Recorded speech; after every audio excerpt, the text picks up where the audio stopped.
The sound of shattering glass punctuated the silence. "Those were expensive," Diane Coleman said softly, her voice taking on a deadly calm that seemed out of place for a small-town bartender. The mountain of a man who'd just crushed her glasses in his massive fist sneered down at her, blood trickling from a cut on his temple. "What are you going to do about it, lady? Can't even see without these. Can you—" Something changed in Diane's demeanor as she watched the pieces fall to the floor. The mild-mannered bartender vanished completely. In her place stood someone else, entirely. Someone dangerous. "I can see everything I need to," she replied. What followed shocked everyone in the last call that night. Diane moved with a fluid grace that belied her age and size. Each strike targeted maximum damage with minimum effort, the hallmark of a professional. The big Russian found himself desperately defending against an opponent who seemed to anticipate his every move. Their battle carried them across the bar, smashing furniture and shattering bottles. Finally, the man made a critical error, overextending on a powerful right cross. Diane slipped inside his guard, trapped his arm, and executed a brutal takedown that slammed him face first onto the bar counter. Before he could recover, she seized his head and slammed it down again with controlled violence. Then, with surgical precision, she delivered a series of strikes to his exposed spine. The sickening crack of vertebrae breaking echoed through the now silent bar. Diane stood over the motionless form, blood trickling from several cuts on her face. "Like I said," she whispered, "those glasses were expensive." A slow clapping sound drew everyone's attention to the door, where a tall, silver-haired man stood watching, his expression a mixture of admiration and hatred. "Magnificent," he said. "Truly magnificent. I see why they called you the best nightingale." 3 days earlier, the last light of day filtered through tall redwoods surrounding Redwood Creek, Oregon, casting long shadows across the weathered exterior of a solitary establishment. A neon sign flickered to life, "The Last Call." The bar stood like a fortress at the end of a winding road, its wooden structure a testament to a bygone era. Inside, Merle Haggard played softly from an old jukebox, telling stories of hard men and harder lives. Behind the bar stood Diane Coleman, 42, with auburn hair pulled back in a practical bun, black-framed glasses perched on her nose, giving her the look of a librarian rather than a woman who could handle the roughest customers on their worst nights. Her movements were precise as she wiped down the counter, each stroke methodical, as if erasing evidence. Nothing suggested anything extraordinary, exactly how she preferred it. Behind the bar stood Diane Coleman, 42, with auburn hair pulled back in a practical bun. Black-framed glasses perched on her nose, giving her the look of a librarian rather than a woman who could handle the roughest customers on their worst nights. Her movements were precise as she wiped down the counter, each stroke methodical, as if erasing evidence. Nothing suggested anything extraordinary, exactly how she preferred it. A framed photograph hung behind the bar. Most patrons never noticed it among the local memorabilia and faded newspaper clippings. The photo showed a younger Diane in a crisp black suit standing beside several serious-looking individuals in similar attire. The picture was deliberately placed in plain sight, the best place to hide something important. Sheriff Frank Miller entered the door announcing his arrival. At 58, his weathered face carried the lines of a man who had seen more than most. He nodded at Diane and took his usual seat, where he could observe both the entrance and the entire room. "The usual, Frank?" Diane asked, already reaching for bourbon. "You know me too well," he replied, eyes scanning the room out of habit. As Diane poured his drink, her fingers moved with unexpected dexterity, the glass never touching the bottle, a professional technique rarely seen outside high-end establishments. The sheriff noticed, but said nothing. He'd been watching her pour drinks for 7 years, and had never seen her spill a drop, even when a bar fight erupted 3 feet away. "Quiet night," Miller commented, accepting the bourbon. "I like quiet," Diane replied, adjusting her glasses. The silver ring on her left hand caught the light, revealing an engraving GS7 and a date 10/27/91. Miller's eyes lingered on the ring. Jack home from school. Working on a history project. Something about the early 90s. A slight tension crossed Diane's face. The Cold War. The Gulf War. Things best left in history books. The sheriff nodded slowly. Some history has a way of finding its way back into the present. Their conversation was interrupted by the sound of motorcycles approaching, 3 heavy engines growling in the darkening night. Diane's posture changed imperceptibly. To an untrained eye, she was still the calm bartender.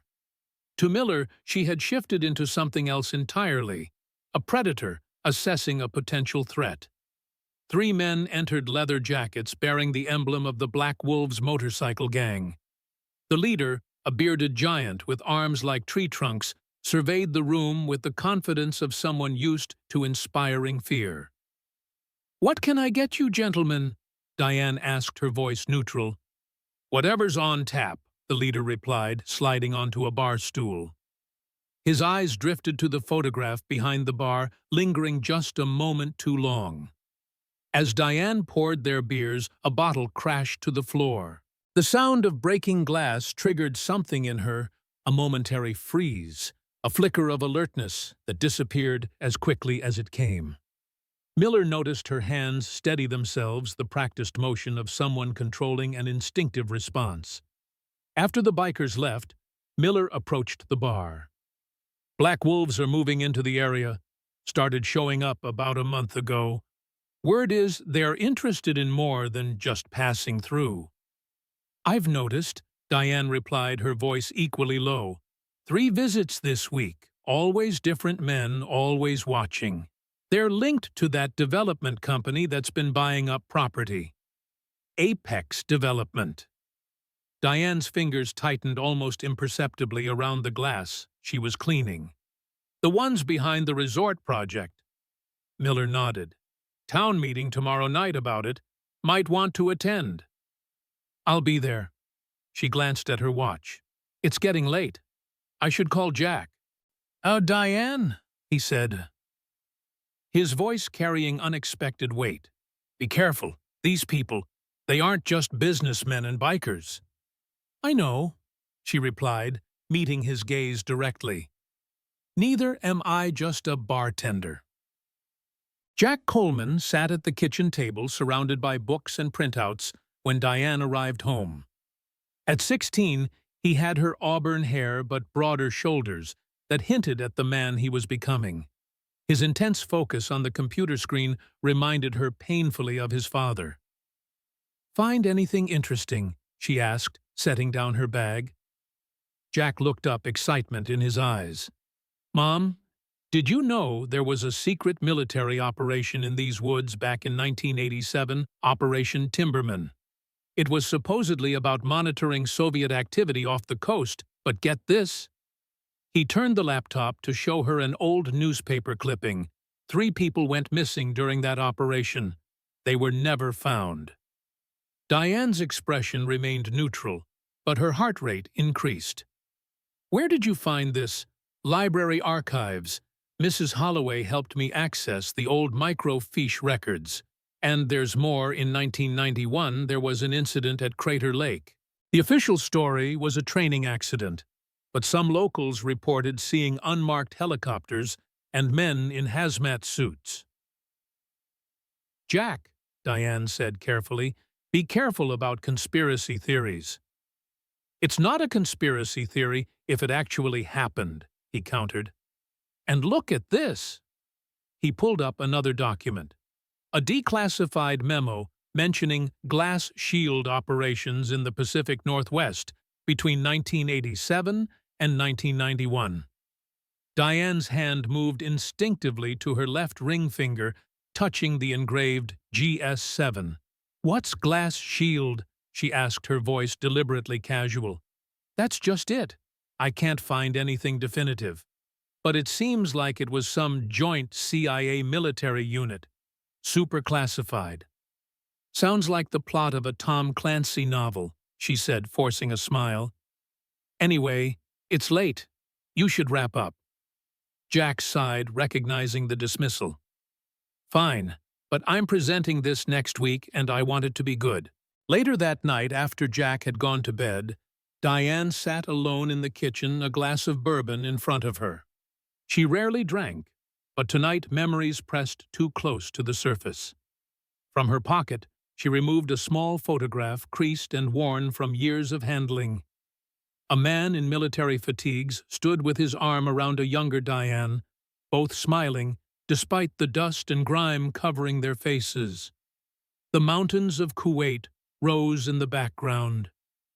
"He's asking questions, Tom," she whispered to the image. "About Glass Shield. About Crater Lake. He's too smart, just like you were." A soft creak from the hallway made her look up. Jack stood in the doorway watching her. "Was that my dad?" he asked. Diane slipped the photo back into her pocket. "Yes. I'm old enough to handle complicated," he said, sitting across from her. "I know he died before I was born. I know he was in the military. That's it." Diane took a deep breath. "Your father was a good man. The best I've ever known. He died serving his country. In the Gulf War." "Yes," she said the partial truth, bitter on her tongue. "Were you in the military too?" A moment of hesitation. "I worked for the government." "Doing what?" "Analysis. Intelligence work." Another partial truth. Jack's eyes narrowed. "Is that why we have triple locks? Why you check the perimeter every night? Why you taught me recognition codes when I was 10? The world can be dangerous, Jack." "For a bartender and her son in a small Oregon town." He shook his head. "Mom, I'm not stupid. Normal people don't live like we do." Before Diane could respond, her phone buzzed. A text message from an unlisted number. "Wolves hunting. Secure the fledgling." She stood immediately. "Jack, get your emergency bag. We're going to Miller's cabin tonight." "What? Why? No questions. Now." The authority in her voice brooked no argument. Jack had been drilled since childhood. When emergency protocols activated, you moved first and asked questions later. The town hall of Redwood Creek was filled beyond capacity the following evening. Mayor Thompson called the meeting to order and introduced Ray Danvers from Apex Development. Ray Danvers rose and approached the podium. Tall and fit, with silver threading through his dark hair, he moved with the confidence of someone accustomed to command. His tailored suit spoke of wealth, but his eyes, sharp and assessing, suggested something beyond a mere businessman. "Thank you, Mayor," Danvers began, his voice carrying a slight East Coast accent. "Apex Development sees tremendous potential in Redwood Creek. Our proposed resort would bring jobs, tourism, and economic growth to this beautiful region." As he outlined the project, Diane studied him from her seat near the back. There was something familiar about his mannerisms, the way he controlled the room. "The project would require approximately 2,000 acres," Danvers continued, "including several properties along Pinecrest Road." A murmur rippled through the crowd. Pinecrest Road was where the last call stood. "Of course, we're prepared to offer generous compensation to current property owners," Danvers added smoothly. His eyes swept the room and paused briefly on Diane. Something flickered in his expression. Recognition. Sheriff Miller, seated beside Diane, leaned over. "You know him," he whispered. "No," she replied quietly. "But I think he knows me." As the meeting concluded, Danvers made his way through the crowd, shaking hands and reassuring concerned citizens. He worked the room like a politician, each interaction calculated for maximum effect. Diane moved toward the exit, but Danvers intercepted her. "Ms. Coleman, isn't it?" he said, extending his hand. "Ray Danvers. I understand you own The Last Call." She shook his hand briefly. "That's right. Interesting career choice," he remarked, studying her face. "The bar business can be unpredictable." "I prefer unpredictable to boring," she replied evenly. "I'd love to discuss your property sometime. Perhaps I could stop by tomorrow, say after closing."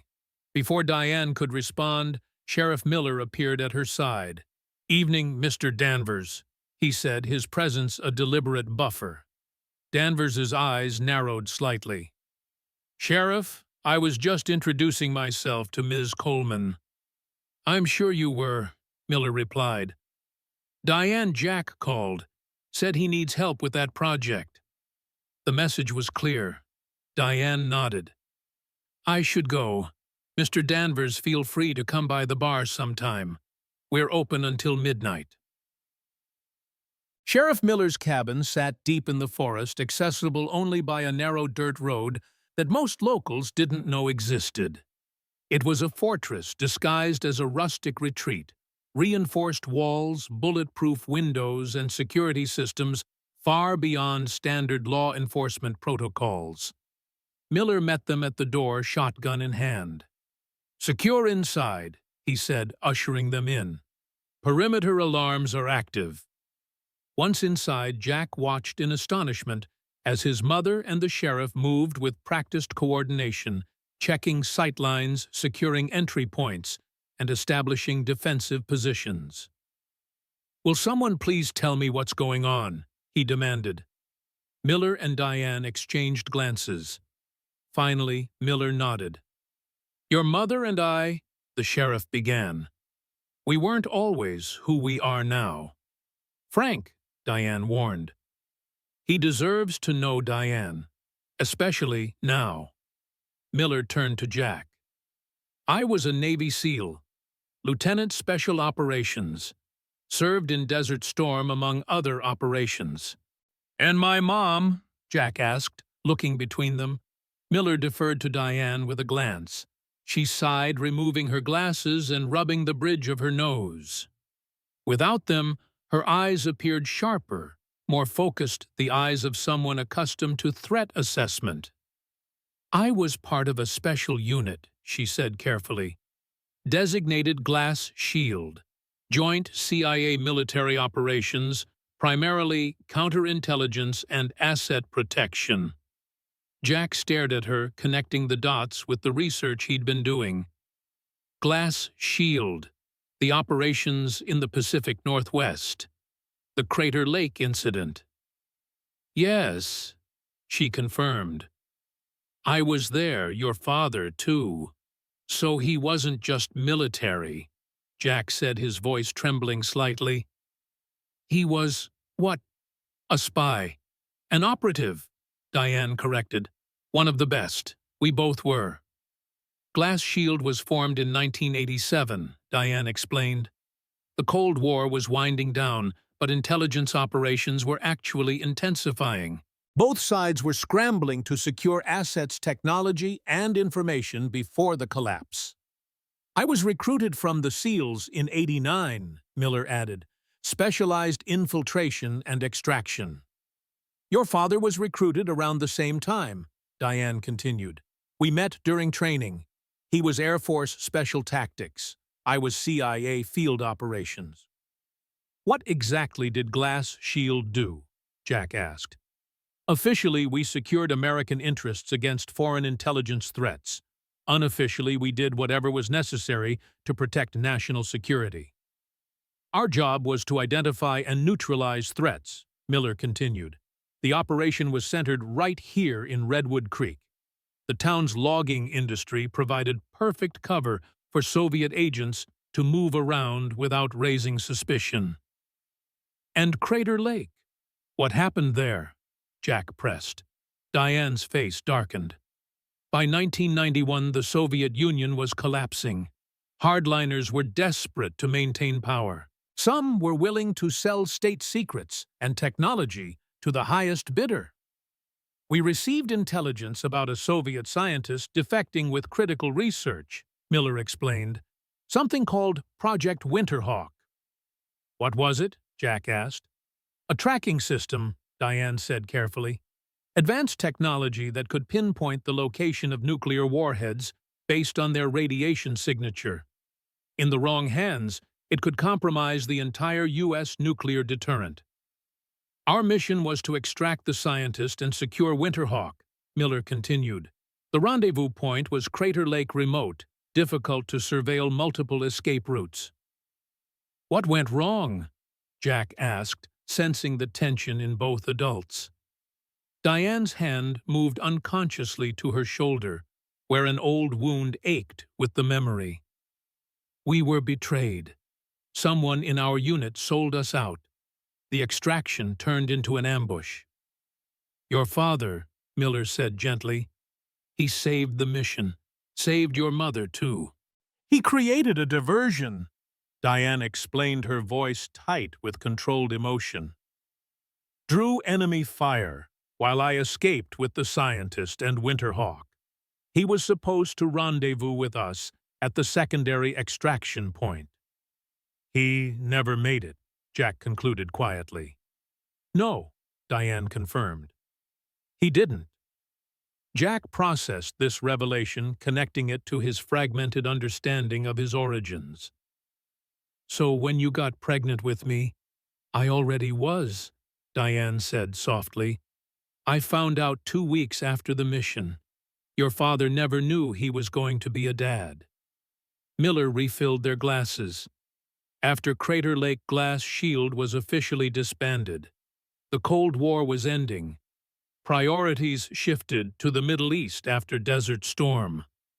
But you kept Winterhawk, Jack said, the realization dawning. That's what this is about now, isn't it? Someone's after it. Diane's expression confirmed his suspicion. Winterhawk was never turned over to the government. There were concerns about how it might be used. Your father and I had discovered something troubling about the technology. What? Jack pressed. It wasn't just a tracking system, she said grimly. In the wrong hands, it could be modified to become a targeting system. Imagine being able to remotely disable nuclear safeguards, or worse, initiate launches. A sudden beeping from Miller's security system interrupted their conversation. He moved quickly to a monitor. Vehicle approaching, he reported. Single occupant. Diane was instantly alert, moving to retrieve a weapon from Miller's gun cabinet. Jack, back room. Now. I'm not hiding, he protested. Not anymore. This isn't a debate, she snapped, checking the pistol with practiced ease. Backroom emergency protocols. Miller handed Jack a satellite phone. If anything happens, call the number programmed under Uncle Bob. Give the code phrase, Winter Bear, and your location. Help will come. Reluctantly, Jack retreated to the back room, but not before witnessing his mother's complete transformation. Gone was the bartender, replaced by someone he barely recognized. Poised, deadly eyes, calculating as she took up a position with clear sightlines to the entrance. Through the window, headlights approached slowly up the dirt road, then stopped short of the cabin. The driver's door opened and a figure emerged, hands visibly empty. It's Danvers, Miller confirmed, peering through the blinds. Alone, Diane asked skeptically. Appears so, but I doubt it. Diane made a decision. Let him approach. Cover me. Miller nodded, taking position with his shotgun, while Diane moved to the door. She opened it as Danvers reached the porch steps. Ms. Coleman, he called, remaining at a safe distance. We need to talk. About what, Mr. Danvers? She replied coolly. It's rather late for a business discussion. Not about real estate, he said, his voice carrying clearly through the rain. About Glass Shield. About Winterhawk. About Victor Orloff. The name hit Diane like a physical blow. Her face drained of color, and for a moment, raw hatred flashed in her eyes. Victor Orloff is dead. No, Danvers replied grimly.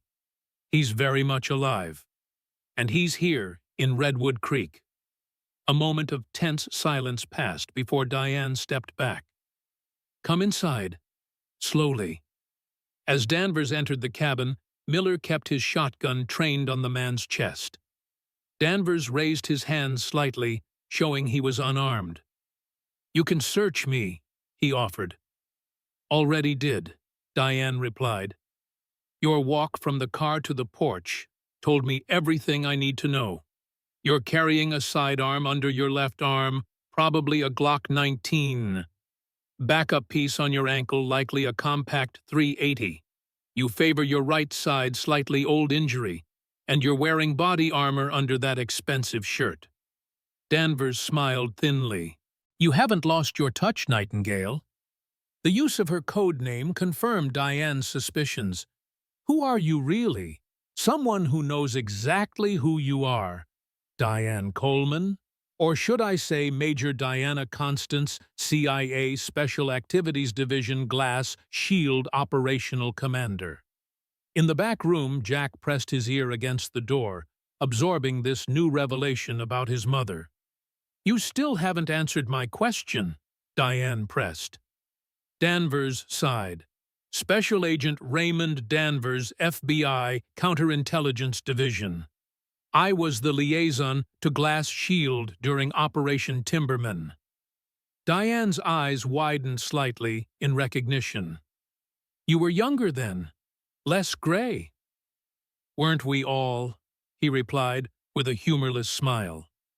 Miller lowered his shotgun slightly. Why are you here, Danvers? And what's this about Orloff being alive? Victor Orloff was the KGB handler who orchestrated the ambush at Crater Lake, Danvers explained. Officially, he died during the collapse of the Soviet Union, caught on the wrong side of the August coup in '91. I know who he was, Diane said coldly. He's the man who killed Tom. The words hung in the air, weighted with 16 years of buried grief and rage. Jack felt a chill run through him, hearing for the first time the name of the man who had murdered his father. After the Soviet collapse, Orloff went off-grid, Danvers continued. Rumors placed him everywhere from South America to the Middle East. 3 months ago, he resurfaced in connection with a series of high-profile technology thefts. And now he's here, Diane concluded, her voice dangerously steady. For Winterhawk. Yes, Danvers confirmed. Apex Development is a shell company. The resort project is cover for an extensive search operation. Black Wolves are Orloff's private army ex-military contractors with specialized skills. How did he find me? Diane demanded, her knuckles white around the grip of her weapon. The same way I did, Danvers replied. 7 years is a long time in one place, Diane. You got comfortable. Started leaving traces. The photograph behind your bar facial recognition software has come a long way since 1991. Diane absorbed this anger and fear warring within her. If you found me and Orloff found me, who else knows? That's why I'm here, Danvers said gravely. 2 days ago, we intercepted communications suggesting Orloff has made a deal to sell Winterhawk to North Korean intelligence. The buyer arrives in 3 days. We need to secure the device before then. And if I don't have it, Diane challenged. Danvers met her gaze steadily. We both know you do. It's why you stayed off-grid all these years. It's why you chose this remote location. It's why you're still alive, because Orloff needed you to lead him to it. Miller interjected. Even if she has it, why would she give it to you? Glass Shield didn't exactly part ways with the FBI on good terms. Because right now, I'm her best option, Danvers replied. Orloff has at least 20 operatives in the area. They've been watching you, your bar, your son. The only reason they haven't moved against you is because they don't know exactly where Winterhawk is hidden." From the back room came a sudden crash. Diane and Miller reacted instantly, weapons raised toward the noise. "Jack!" Diane called sharply. The door burst open, and Jack stood there, face flushed with anger. "You lied to me. My whole life. Everything you told me about who you are. Who Dad was. It was all lies, Jack." "That's not true," Diane began. But he cut her off. "Major Diana Constance, CIA Glass Shield Commander. When were you going to tell me, Mom? When Orloff's men came to kill us?" Danvers observed the exchange with interest. "Your son has your fire, Diane." "Oh, stay out of this," she snapped, then turned back to Jack. "I never lied about who your father was. Tom Spencer was the bravest, most honorable man I've ever known. I just couldn't tell you everything." "For your protection," Jack finished bitterly. "Yeah, I got that part." A sudden beeping from Miller's security system interrupted the tense family moment. Miller moved quickly to the monitor. "Multiple vehicles approaching," he reported grimly. "At least 3 coming fast." Danvers cursed. "They must have followed me. I was careful, but—" "Save it." Diane cut him off, already moving into action. "Jack, go bag now. Miller evacuation protocol." As Jack hurried to grab the emergency bag, Diane turned to Danvers. "If you're really here to help prove it, we have about 3 minutes before they surround this place." Danvers pulled out his phone and made a rapid call. "Eagle position compromised. Need immediate extraction coordinates to follow. Authorization code Bluebird 7. Meanwhile, Miller had opened a hidden panel in the floor, revealing a trap door. "Tunnel leads to a ravine half a mile east. Vehicle stashed there." "Orloff's men will have the perimeter covered," Danvers warned. "Standard Russian tactical approach, overlapping fields of fire, infrared surveillance." "Then we create a diversion," Diane said, pulling a remote detonator from Miller's equipment drawer. "Frank, the hunting cabin charges still active." Miller nodded. 3 miles northwest. Set them last deer season." "Good enough." She activated the detonator. In the distance, a muffled explosion lit up the night sky. Almost immediately, they could hear vehicles changing direction, heading toward the new threat. "That won't fool them for long," Danvers cautioned.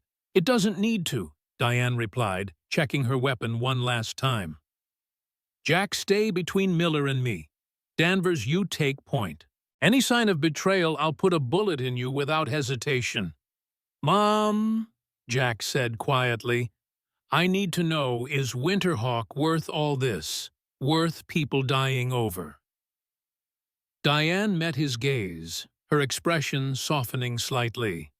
"No technology is worth a human life, Jack.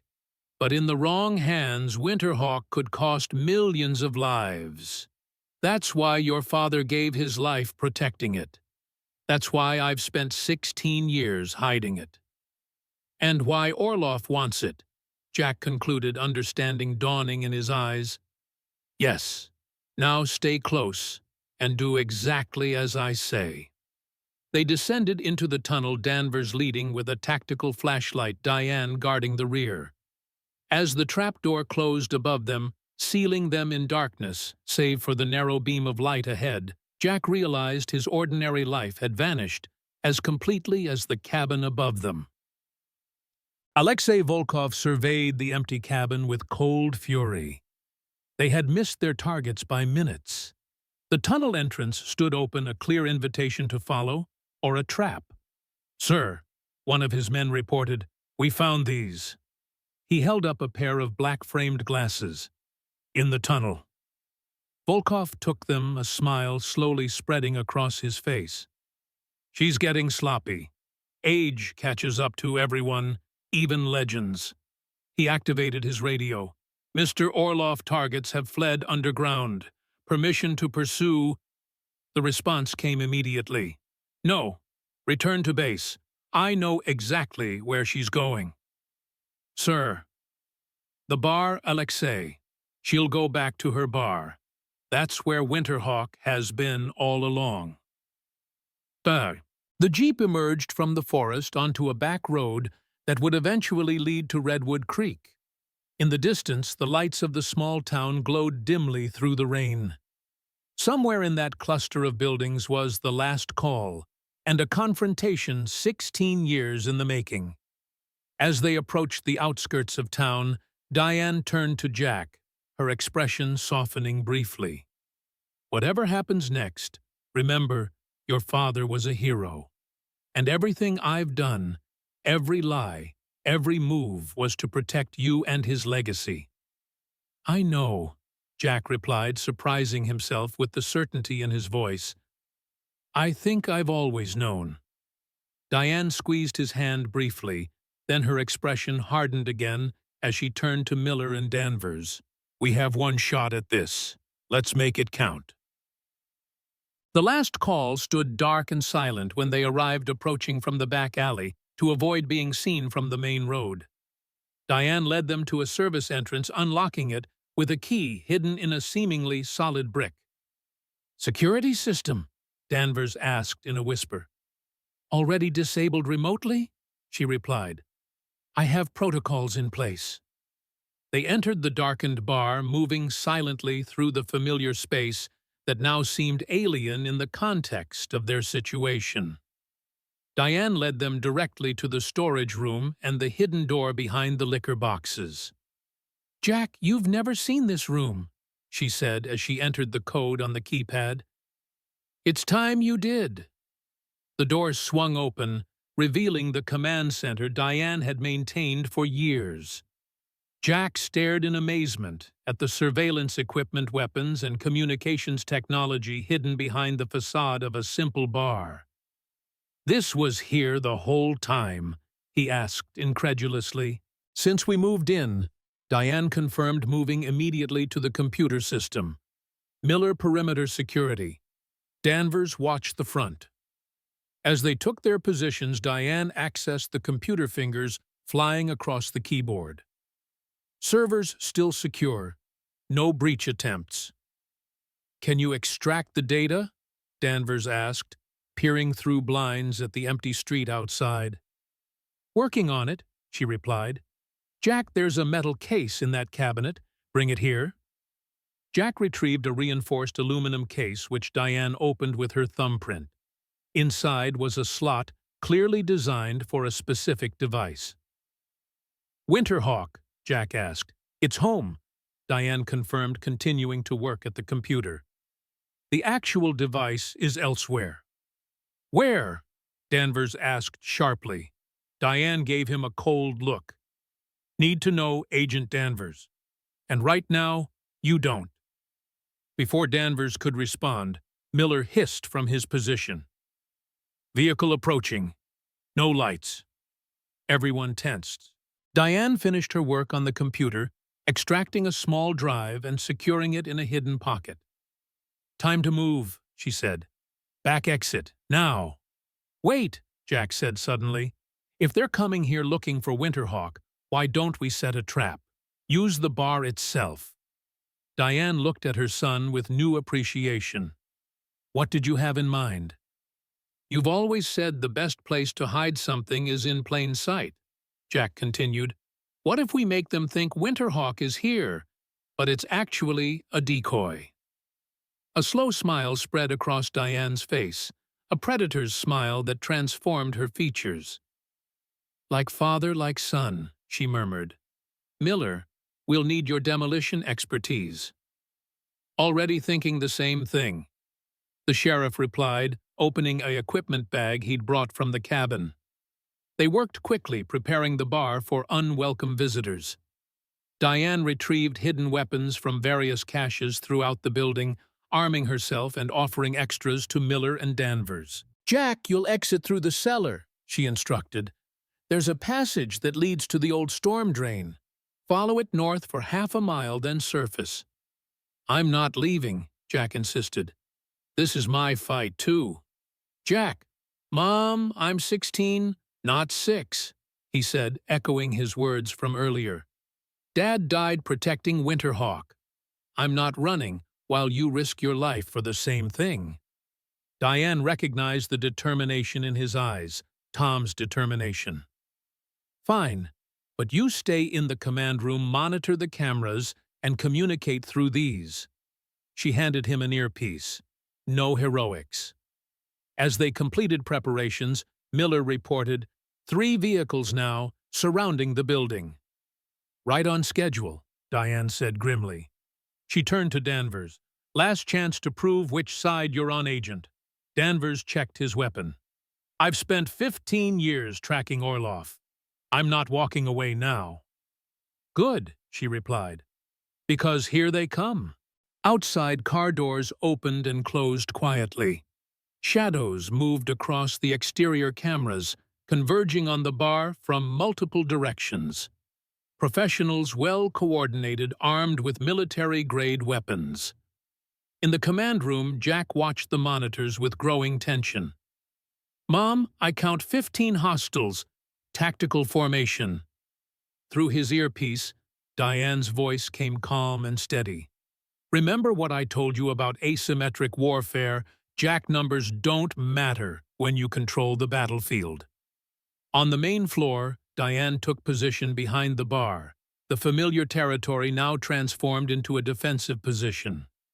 Miller crouched near the kitchen entrance, shotgun ready. Danvers positioned himself with a view of the front door. The first attempt to breach came at the back entrance. The door opened silently, professional infiltrators disabling the standard lock with ease. What they didn't expect was the secondary system Diane had installed years ago. The moment the door swung past a certain point, a localized EMP device activated, frying the night vision goggles and communications equipment of the first entry team. In the momentary confusion, Miller struck. 2 quick, suppressed shots dropped the lead operatives. The third managed to retreat, shouting warnings to his team. Phase 1 complete, Miller reported via comms. They'll switch to aggressive entry now. Ready, Diane confirmed from her position. Sure enough, moments later, multiple entry points were breached simultaneously. Windows shattered. The front door splintered under a battering ram. Black-clad figures poured in, weapons sweeping the darkened interior. What followed was a masterclass in home field advantage. Diane had lived and worked in this building for 7 years, memorizing every creaking floorboard, every line of sight, every potential cover position. More importantly, she had modified the structure specifically for this scenario. Pressure plates beneath certain floorboards triggered flashbang devices.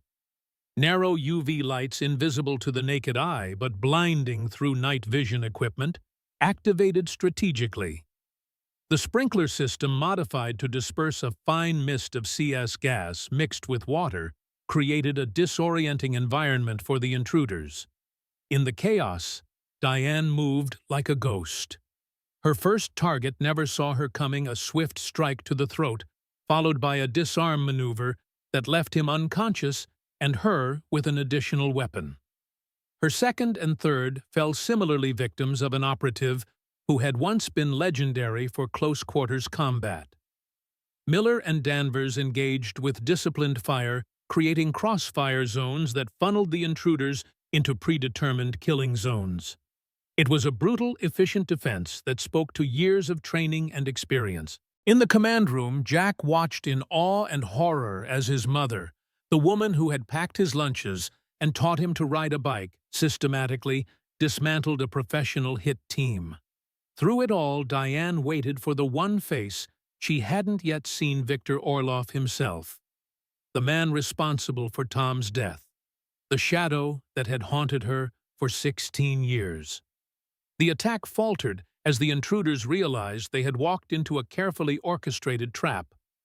Those still capable began a tactical retreat, dragging wounded comrades with them. "They're pulling back," Danvers reported. This was just the first wave. I know, Diane replied. They were testing our defenses, assessing our capabilities.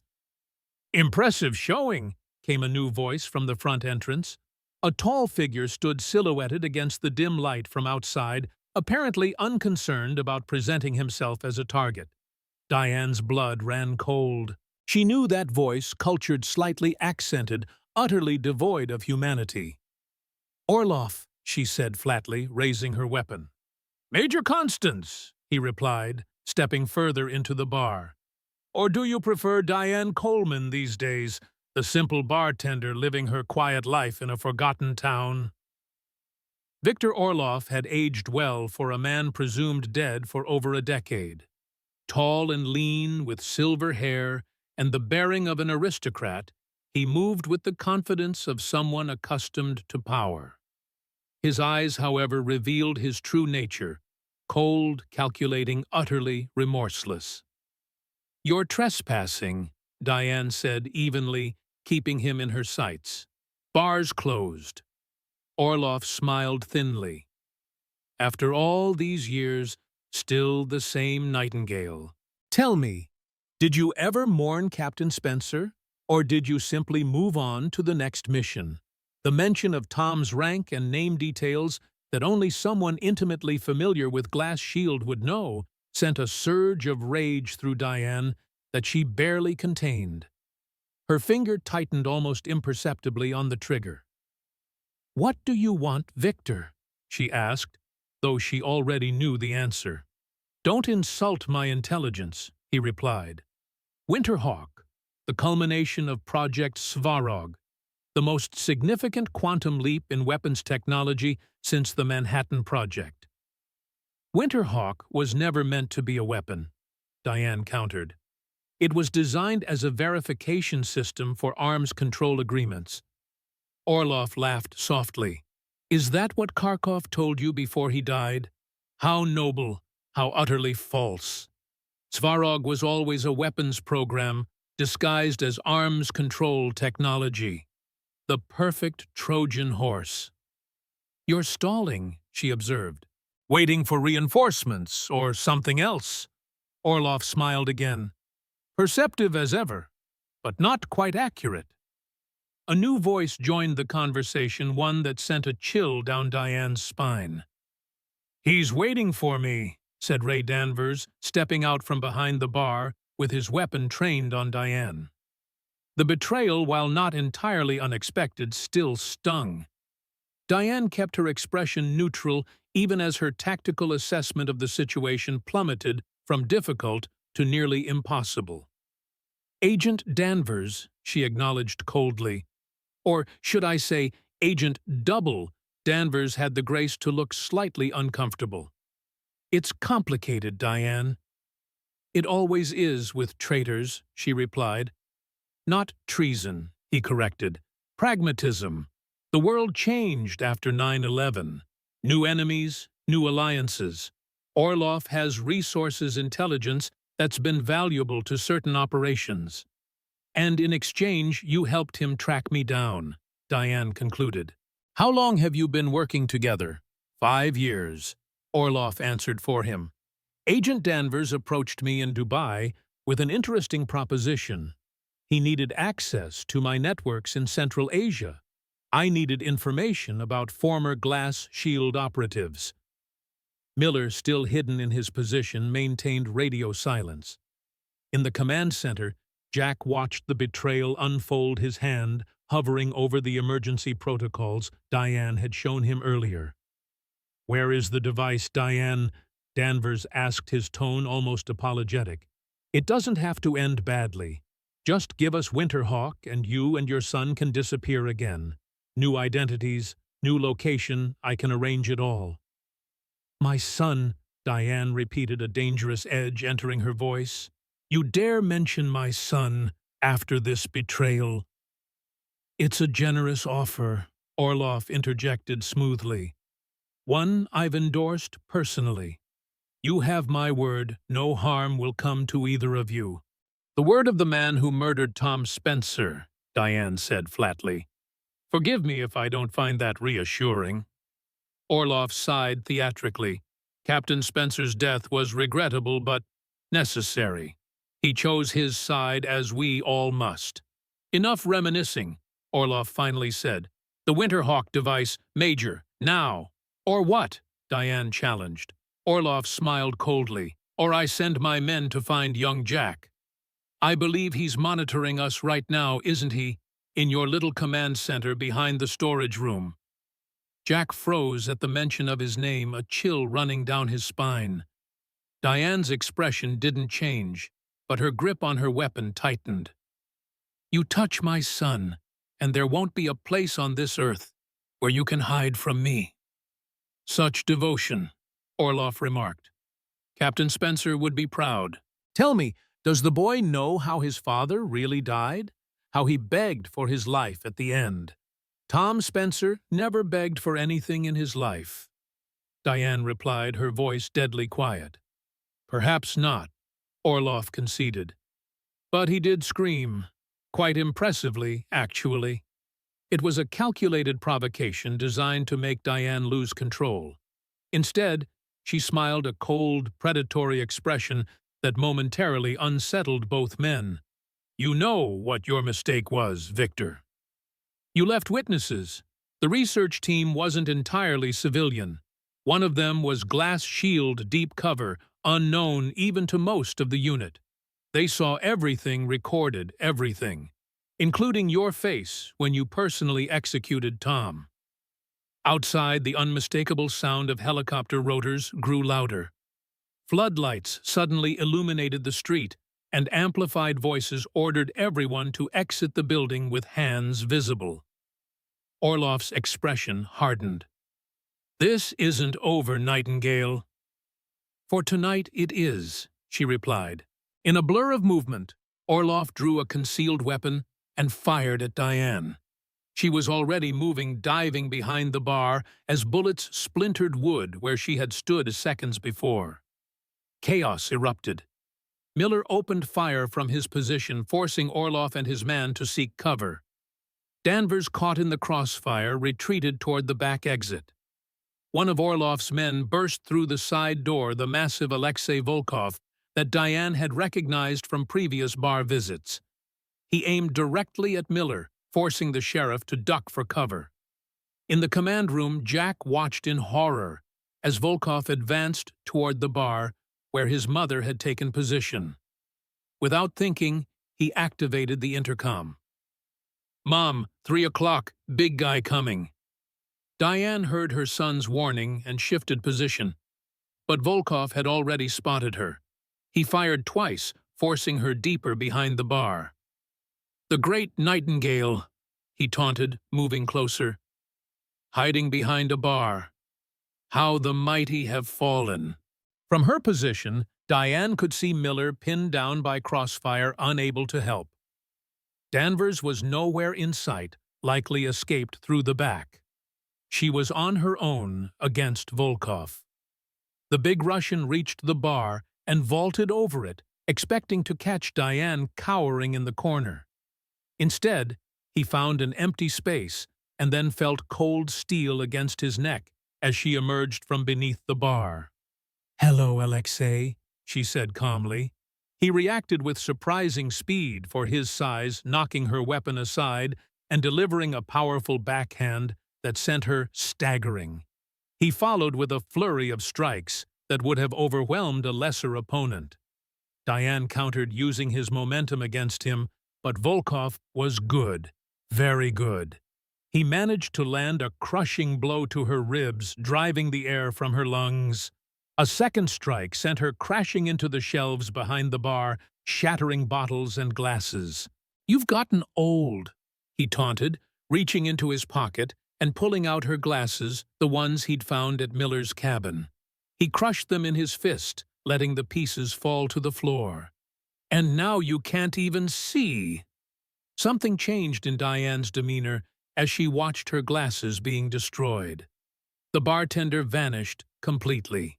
In her place stood Major Diana Constance, the legendary operative of Glass Shield. "Those were expensive," she said softly, her voice taking on a deadly calm. What followed shocked even Jack, who thought he'd seen the extent of his mother's abilities. Diane moved with a fluid grace that belied her age and injuries. Each strike targeted maximum damage with minimum effort, the hallmark of a master combatant. Volkov found himself desperately defending against an opponent who seemed to anticipate his every move. When he attempted a counterattack, she was already gone, striking from a new angle. Their battle carried them across the bar, smashing furniture and shattering bottles.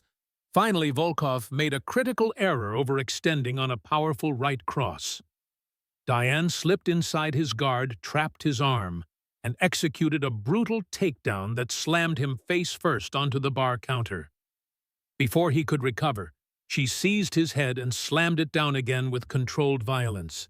Then, with surgical precision, she delivered a series of strikes to his exposed spine. The sickening crack of vertebrae breaking echoed through the now silent bar. Volkov went limp, his body sliding to the floor. Diane stood over him, breathing heavily, blood trickling from several cuts on her face. The bartender was gone, replaced entirely by the operative she had once been. "Like I said," she whispered to the motionless form, "those glasses were expensive." A slow clapping sound drew her attention to the storage room entrance, where Orlov stood watching his expression, a mixture of admiration and hatred. "Magnificent," he said. "Truly magnificent. I see why they called you the best." "It's over, Victor," Diane replied, aware of tactical teams now breaching the building's perimeter. "Winterhawk is gone. The data is destroyed." "Is it?" he asked skeptically. "Or is it with your son crawling through some hidden tunnel to safety? You always were predictable in your devotion, Diane." Before she could respond, Miller appeared behind Orlov, his shotgun pressed against the Russian's spine. "Drop your weapon," he ordered. Slowly, Orlov complied, his movements deliberate. "Sheriff Miller, or should I say Lieutenant Miller, Navy SEAL Team 6, another ghost from the past." As the tactical team secured the building, Orlov looked directly at Diane, a smile playing at the corners of his mouth. "Until next time, Nightingale," he said softly. "Give my regards to young Jack." As Orlov was led away, Diane felt a chill that had nothing to do with the night air, now flowing through the shattered windows of her bar. Somehow, despite the chaos and apparent defeat, Victor Orlov had achieved at least part of his objective. He now knew for certain that Winterhawk still existed. And worse, he knew Jack was involved. The battle was over, but the war had just begun. Miller approached Diane as the tactical team secured the scene. "You okay?" he asked quietly. She nodded, wincing slightly at the pain in her ribs. "Jack." "Safe," Miller confirmed. "Command centers secure."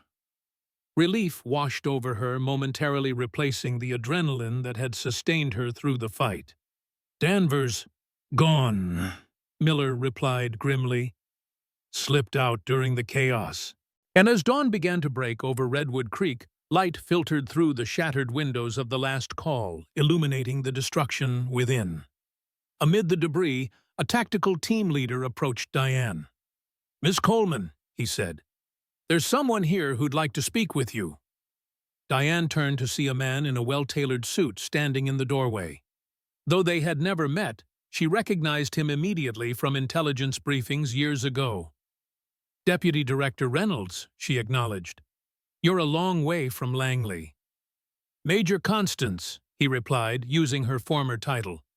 "Or do you prefer Ms. Coleman these days?" "Depends on what you're here for," she answered carefully. Deputy Director Reynolds surveyed the wreckage of the last call with clinical detachment. In his tailored suit, he looked entirely out of place among the shattered glass and splintered wood. 3 tactical team members flanked him, their weapons at the ready, despite Orlov having been secured in a transport vehicle outside.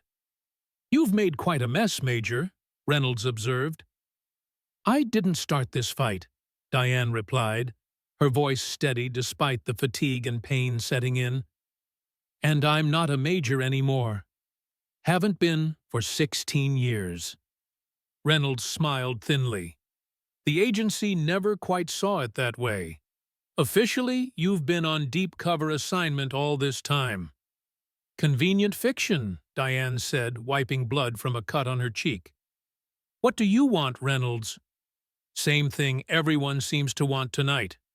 He glanced around the destroyed bar. Winterhawk. Jack emerged from the command center escorted by a tactical team member. Seeing his mother bloodied but standing, he rushed to her side. Mom, are you okay? Diane embraced him briefly, then positioned herself slightly in front of him, a subtle protective gesture not lost on Reynolds. I'm fine, she assured Jack before addressing Reynolds again. My son stays out of this. Reynolds studied Jack with interest. Thomas Spencer's son. He has his father's eyes. He turned back to Diane. The boy is already in this, whether you like it or not. Orloff knows who he is, what he means to you. Miller approached shotgun still in hand, though pointed downward. Maybe we should continue this conversation somewhere more secure. Reynolds nodded. My team has established a command post at the local sheriff's office. Your colleague, Sheriff Thompson, has been most accommodating. Thompson's involved? Miller asked, surprised. The Bureau briefed him an hour ago. Limited details, need-to-know basis. Diane's tactical mind processed this new information. If the local sheriff had been brought into the loop, this operation had official sanction at the highest levels. Not just CIA, but interagency coordination. Jack stays with me, she stated firmly, non-negotiable. And of course, Reynolds agreed too easily. Family should stay together in times of crisis. The Redwood Creek Sheriff's Office buzzed with activity. FBI agents in tactical gear moved purposefully between makeshift workstations. Satellite communication equipment had been set up in the conference room, and digital maps of the surrounding area covered the walls. Sheriff Thompson, a heavy-set man in his early 60s, looked distinctly uncomfortable with the federal takeover of his domain. He nodded respectfully to Miller as they entered. Frank, he greeted his colleague. Hell of a night. You could say that, Miller replied dryly. Reynolds led them to a private office at the back of the building. Once inside, he dismissed the tactical team, but positioned 2 agents outside the door. Please sit. He gestured to chairs around a small conference table. Diane remained standing. I prefer a clear view of the exit. Reynolds smiled faintly. Some habits never change. He took a seat himself, setting a tablet computer on the table. Let's get to the point. 16 years ago, you went off-grid with a piece of technology that by all rights should have been turned over to the proper authorities. The proper authorities had already demonstrated they couldn't be trusted, Diane countered. Glass Shield was betrayed from within. Someone high up sold us out at Crater Lake. Ancient history, Reynolds dismissed. Not to me, Diane said coldly. Not to my son who grew up without a father because of that betrayal. Reynolds had the decency to look momentarily abashed. Fair enough, but circumstances have changed. Victor Orloff is back, and he's not working alone. We have credible intelligence suggesting he's connected to a network of former Soviet intelligence officers operating as private contractors. They're selling specialized services and technology to the highest bidders. And now he wants Winterhawk to complete his catalog, Diane concluded. Precisely. Reynolds tapped his tablet, bringing up a series of surveillance photos. These were taken 3 months ago in Singapore. Orloff meeting with North Korean intermediaries. Diane studied the images with a professional eye. The man on the left, that's Colonel Park Sung-min, North Korean military intelligence. You're well informed for a bartender. Reynolds remarked. I read the newspapers, she replied smoothly.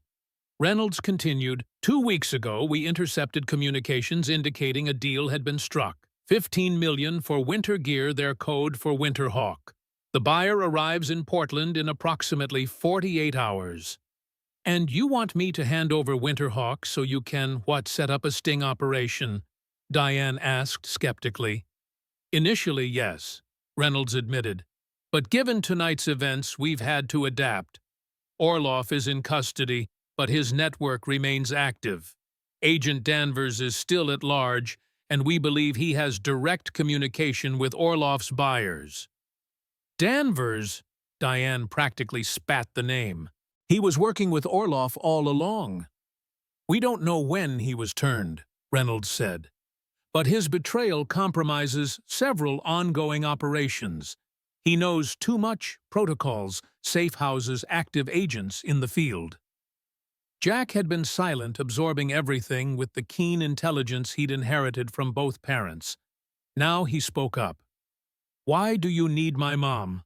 You have Orloff. Make him talk. Reynolds turned his attention to the teenager. Perceptive question, young man. Victor Orloff is what we call a black hole asset. No amount of interrogation will yield actionable intelligence. He's been trained to resist every technique in our arsenal. Then use the techniques not in your arsenal, Jack suggested darkly. Jack, Diane warned, though a hint of pride flickered in her eyes at her son's protective instinct. Reynolds studied Jack with renewed interest. You have your mother's directness, but that's not how we operate, not anymore. He turned back to Diane.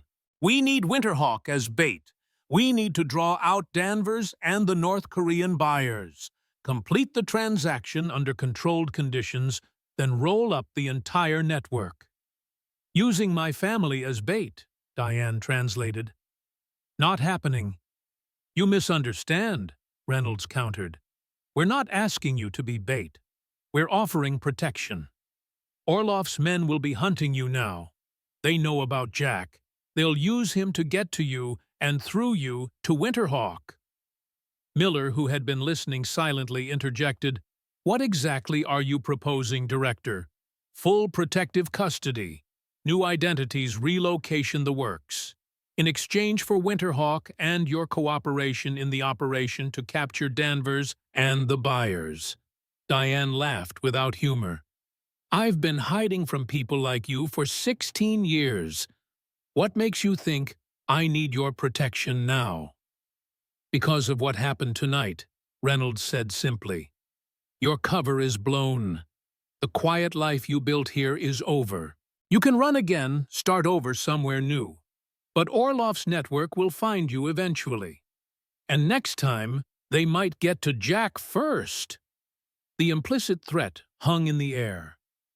Diane's expression hardened, but before she could respond, a commotion erupted outside the office.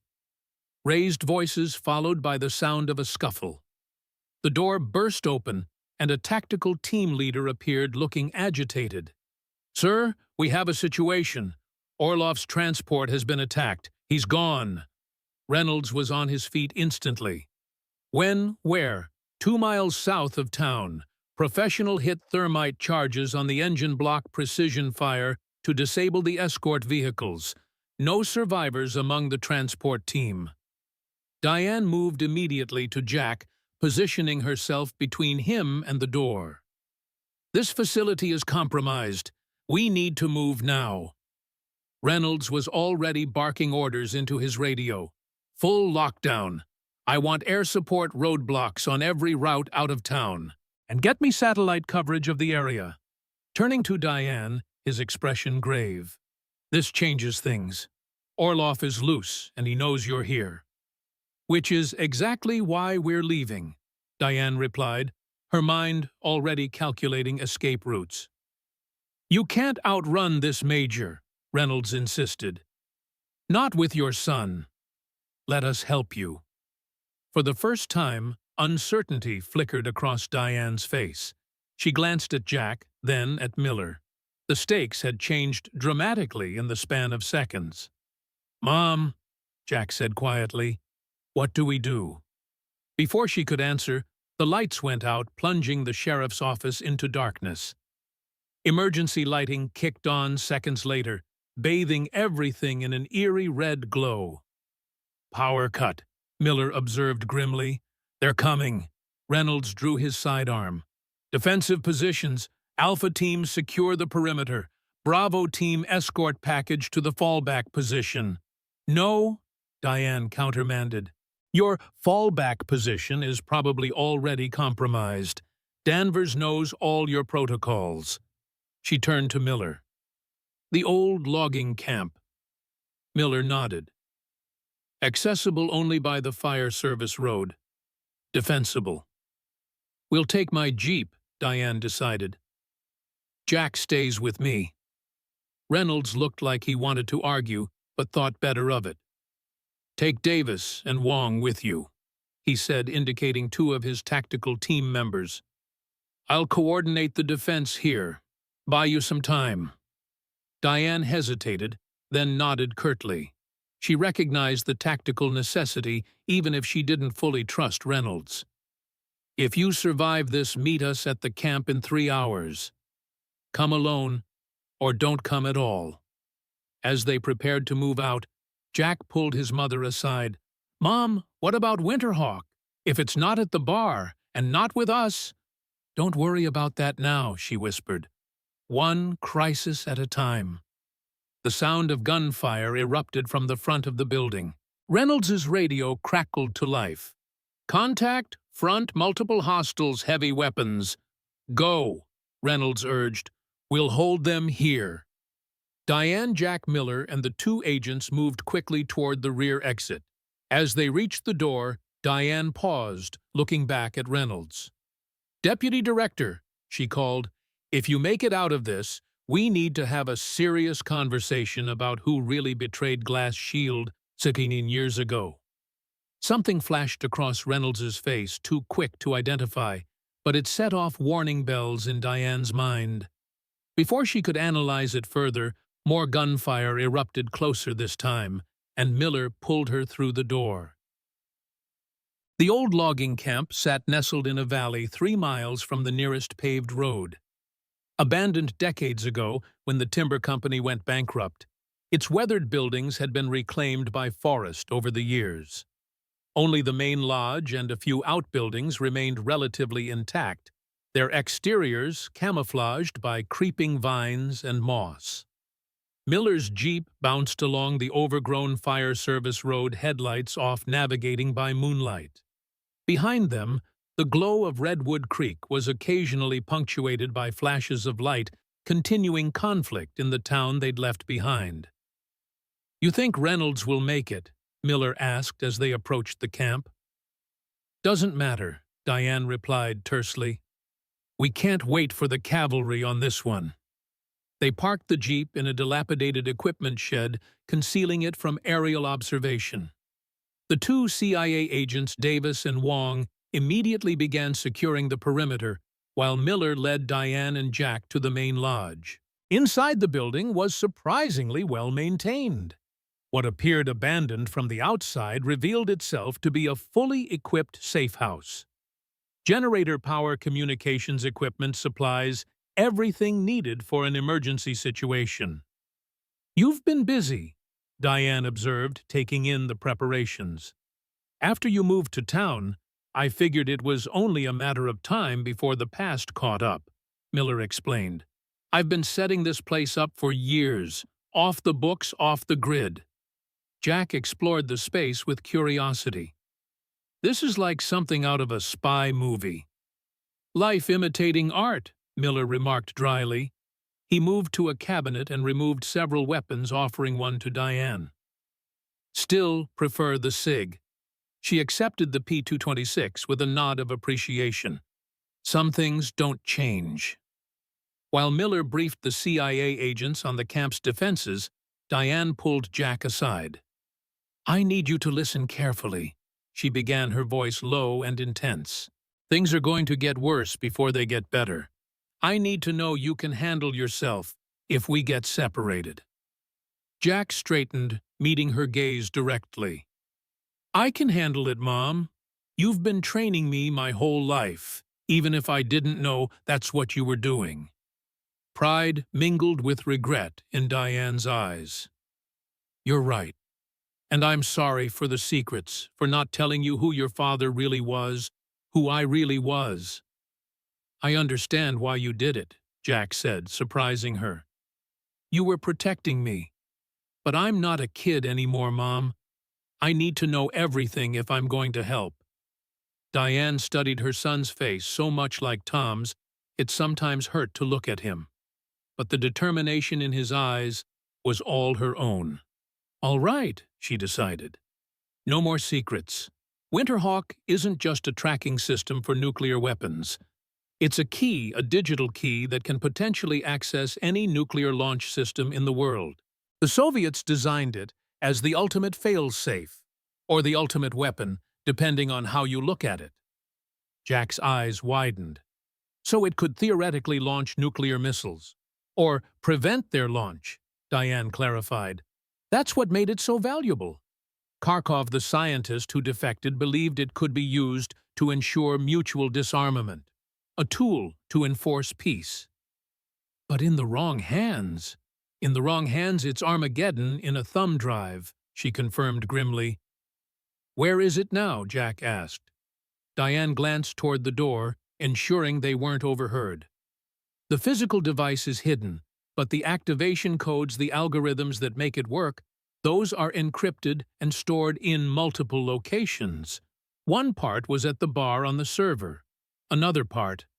She hesitated, then continued, another part is with you. With me? Jack looked stunned. How? The medallion I gave you for your 13th birthday. The one that belonged to your father. Jack's hand instinctively went to his chest, where the silver medallion hung on a chain beneath his shirt. He'd worn it every day for 3 years, never suspecting it was anything but a memento. It contains a micro SD card, Diane explained. Encrypted undetectable to standard scanning equipment. 1/3 of the Winterhawk access protocols. And the other third, Diane tapped her temple. Up here, memorized. I'm the only one who knows how to put all 3 pieces together. Jack absorbed this revelation, understanding now the true weight of the secret his mother had carried all these years. So Orlov needs all 3 pieces. The server data, my medallion, and you. Yes, which is why we need to stay together, stay ahead of him until we can... Her explanation was cut short by the sound of the back door opening. Miller entered with Davis, their expressions grim. Wong's down, Miller reported. Sniper shot professional, no visual on the shooter. Diane immediately shifted into tactical mode. They found us already. How? Davis looked uncomfortable. Ma'am, I think they might have tracked us. How? Diane demanded. We ditched our phones, took a circuitous route. The agent hesitated, then reached into his pocket and removed what appeared to be a standard-issue tactical radio. These were distributed just before the operation. I think they might be compromised. Diane snatched the radio, examining it quickly before smashing it against the floor. GPS tracker built into the battery housing, disguised to look like normal circuitry. Her eyes narrowed dangerously. Your agency has been infiltrated, Agent Davis. Or Reynolds sold us out, Miller suggested darkly. Either way, we've got incoming, Diane concluded. She turned to Jack. Remember the emergency protocols I taught you, the ones for worst-case scenario. Jack nodded, suddenly pale. The tunnel system. Exactly. There's an entrance in the cellar of this building. It leads to a cave system that exits 3 miles north. Miller has a vehicle stashed at the exit point. You're not coming with me, Jack realized, reading her expression. I need to stay and slow them down, Diane confirmed. Give you a head start. No, Jack protested. We stay together, you just said. Plans change when circumstances change. She cut him off. This isn't a debate, Jack. Miller will go with you. The sheriff looked surprised. Like hell I will. My place is here covering your retreat. Your place is protecting my son, Diane countered fiercely. He needs the third piece of Winterhawk Frank. The part in my head. I've written it down, it's in the lining of his jacket. But he needs someone to help him understand it, implement it. Understanding dawned on Miller's face. You're going to destroy it, once and for all. It's the only way to end this, Diane confirmed. But I need time, and I need to know Jack is safe. Before Miller could respond, Agent Davis, who had been monitoring the perimeter, called out, "Movement in the trees. Multiple hostiles closing in from the east." Diane made a split-second decision. "Davis, you're with me. Miller, get Jack out through the tunnel now. Mom, please." Jack begged, fear evident in his voice for the first time. "Don't do this." Diane pulled him into a fierce embrace. "Listen to me. Everything I've done, every choice, every sacrifice has been for you. To keep you safe, to give you a chance at a normal life. I need you to live, Jack. Live and remember who you are, who your father was." She pressed something into his hand, her silver ring with the GS7 engraving. "This was your father's before it was mine. Now it's yours." Tears welled in Jack's eyes. "This feels like goodbye." "It's not goodbye," she assured him, though they both heard the uncertainty in her voice. "It's just tactical separation. We'll rendezvous at the fallback point." A bullet shattered the window, embedding itself in the wall behind them. Davis returned fire through the broken glass. "Go," Diane urged, pushing Jack toward Miller. "Now." With a last anguished look at his mother, Jack allowed Miller to lead him toward the cellar door. As they disappeared below, Diane turned her full attention to the battle at hand. "Davis, what's our situation?" The agent had taken up position by the window. "I count at least 12 hostiles moving in coordinated pairs. Professional formation. They're not rushing, they're methodically closing the net." "Danvers," Diane concluded. "He's coordinating them. He knows we can't all escape through the tunnel. It's too narrow for rapid movement. He's expecting us to make a stand here." "So, what's the play?" Davis asked, squeezing off another carefully aimed shot. A grim smile spread across Diane's face. "We give him exactly what he expects, then surprise him with something he doesn't." She moved quickly through the lodge, gathering supplies and setting up defensive positions. Years of training and field experience guided her actions as she prepared for what might be her final stand.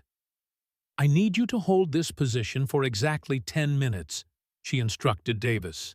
"Make them think we're both still here. After 10 minutes, fall back to position 2 behind the lodge. And you'll be where exactly?" "Creating a diversion," she replied cryptically. "Something loud and unexpected." Before Davis could question her further, Diane slipped out through a side window, disappearing into the shadows of the forest. Jack and Miller moved swiftly through the narrow tunnel, their way lit only by Miller's tactical flashlight. The passage was roughly hewn following natural limestone formations, in some places reinforced with timber supports in others. "How long has this been here?" Jack asked, his voice echoing slightly in the confined space. "Since the Cold War," Miller replied. "This whole area was part of a civil defense network. Fallout shelters, evacuation routes, most people have forgotten they exist." They continued in silence for several minutes, the sounds of conflict above growing fainter with distance. Jack's mind raced, processing everything that had happened in the past 24 hours. His entire understanding of his life, his mother, his father, all of it had been upended. She's not planning to survive this, is she? He finally asked the question that had been gnawing at him since they'd entered the tunnel. Miller's hesitation was answer enough. Your mother is the most capable operative I've ever known. If anyone can make it out alive, it's her. But she doesn't intend to, Jack pressed. She's sacrificing herself to destroy Winterhawk and protect me. Miller sighed heavily. The Diane Coleman I've known for 16 years would do anything to return to you. But Major Diana Constance, she's been trained to complete the mission at any cost. They're the same person, Jack insisted. Are they? Miller challenged gently. You saw her tonight when she took down Volkov. That wasn't the woman who raised you. That was Glass Shield's top operative, the Nightingale. Jack fell silent, remembering the cold efficiency with which his mother had fought the lethal precision of her movements. It had been like watching a stranger wearing his mother's face. Here, Miller said, stopping at a junction in the tunnel. We need to make a decision. Left leads to the vehicle cache. Right leads to a secondary exit closer to town. Which way would Mom want us to go? Left, Miller said without hesitation. Away from the conflict towards safety. Jack considered this, then made his decision. Then we go right. Miller looked at him in surprise. That's the opposite of what she'd want. Exactly, Jack replied firmly. If Danvers knows about the tunnel system, he'll have people waiting at the vehicle cache. Mom would expect us to follow her instructions, which means Danvers will expect the same. We need to do the unexpected. A reluctant smile crossed Miller's face. You really are your mother's son. He pointed the flashlight down the right-hand tunnel. This way, then. It'll bring us out near the old railroad bridge. As they changed course, Jack felt the weight of his mother's ring in his pocket and the medallion against his chest. 3 pieces of Winterhawk scattered for safety. His mother had entrusted him with 2 of them, a responsibility he was only beginning to understand. Tell me about Glass Shield, he requested as they walked. The real story, not the sanitized version. Miller was quiet for a moment, as if deciding how much to reveal. It started as a joint task force, CIA military special operations, NSA technical specialists. The best of the best, assembled to counter Soviet black operations in the final years of the Cold War. And my parents were part of it. They were the heart of it, Miller corrected. Your father was tactical command, your mother was field operations. Together, they made Glass Shield the most effective covert unit in U.S. history. Until Crater Lake, Jack prompted. Miller's expression darkened. Until Crater Lake. The mission was supposed to be routine. Extract a defector, secure, valuable intelligence. But someone tipped off the Soviets. They were waiting for us. Your father. He recognized the ambush seconds before it was sprung. He pushed your mother to safety, covered the extraction team's retreat. And died in the process, Jack finished quietly. He died a hero, Miller affirmed. But the betrayal, it broke something in your mother, in all of us. Glass Shield was disbanded weeks later officially because of the changing geopolitical landscape. Unofficially because no one knew who to trust anymore. And no one ever found out who betrayed you. Miller's silence spoke volumes. You know, don't you? Jack realized. Or at least, you suspect. There were theories, Miller admitted reluctantly. Your mother had hers. I had mine, but without proof. What was my mother's theory? Miller hesitated again. She believed it went all the way to the top, that someone in Washington decided Glass Shield had become too effective, too independent. That Winterhawk was too powerful to remain in military hands. And what did you believe? I thought it might have been someone closer. someone within the unit itself. Jack processed this, connecting it to what he'd witnessed over the past day. Danvers. He was always too smooth, too political, Miller acknowledged. But there was never any evidence linking him to the ambush. Until now, Jack pointed out. Until he showed up working with Orloff. They reached the end of the tunnel, a crude wooden door blocking their path. Miller checked it carefully before easing it open. Cool night air rushed in, carrying the distant sounds of sirens from Redwood Creek. "We're about a mile from town," Miller said, getting his bearings. "If we cut through the forest, we can reach the highway without being seen." "And then what?" Jack asked, stepping out into the night. "Then we find a way to contact Reynolds, assuming he's still alive and not part of this whole mess. He's our best shot at getting help to your mother." Jack looked back in the direction of the logging camp where his mother was making her stand. "She needs more than help, Sheriff. She needs backup." He patted his jacket where the third piece of Winterhawk was hidden. "And she needs this." Miller studied the determined young man before him, seeing in him the same unwavering resolve that had defined both his parents. "You want to go back?" "Not directly," Jack clarified. "That would be suicide. But we need to get to a phone contact Reynolds and coordinate a counterattack. My mom is buying us time. Let's not waste it running away." Before Miller could respond, the night was suddenly illuminated by a massive explosion in the direction of the logging camp.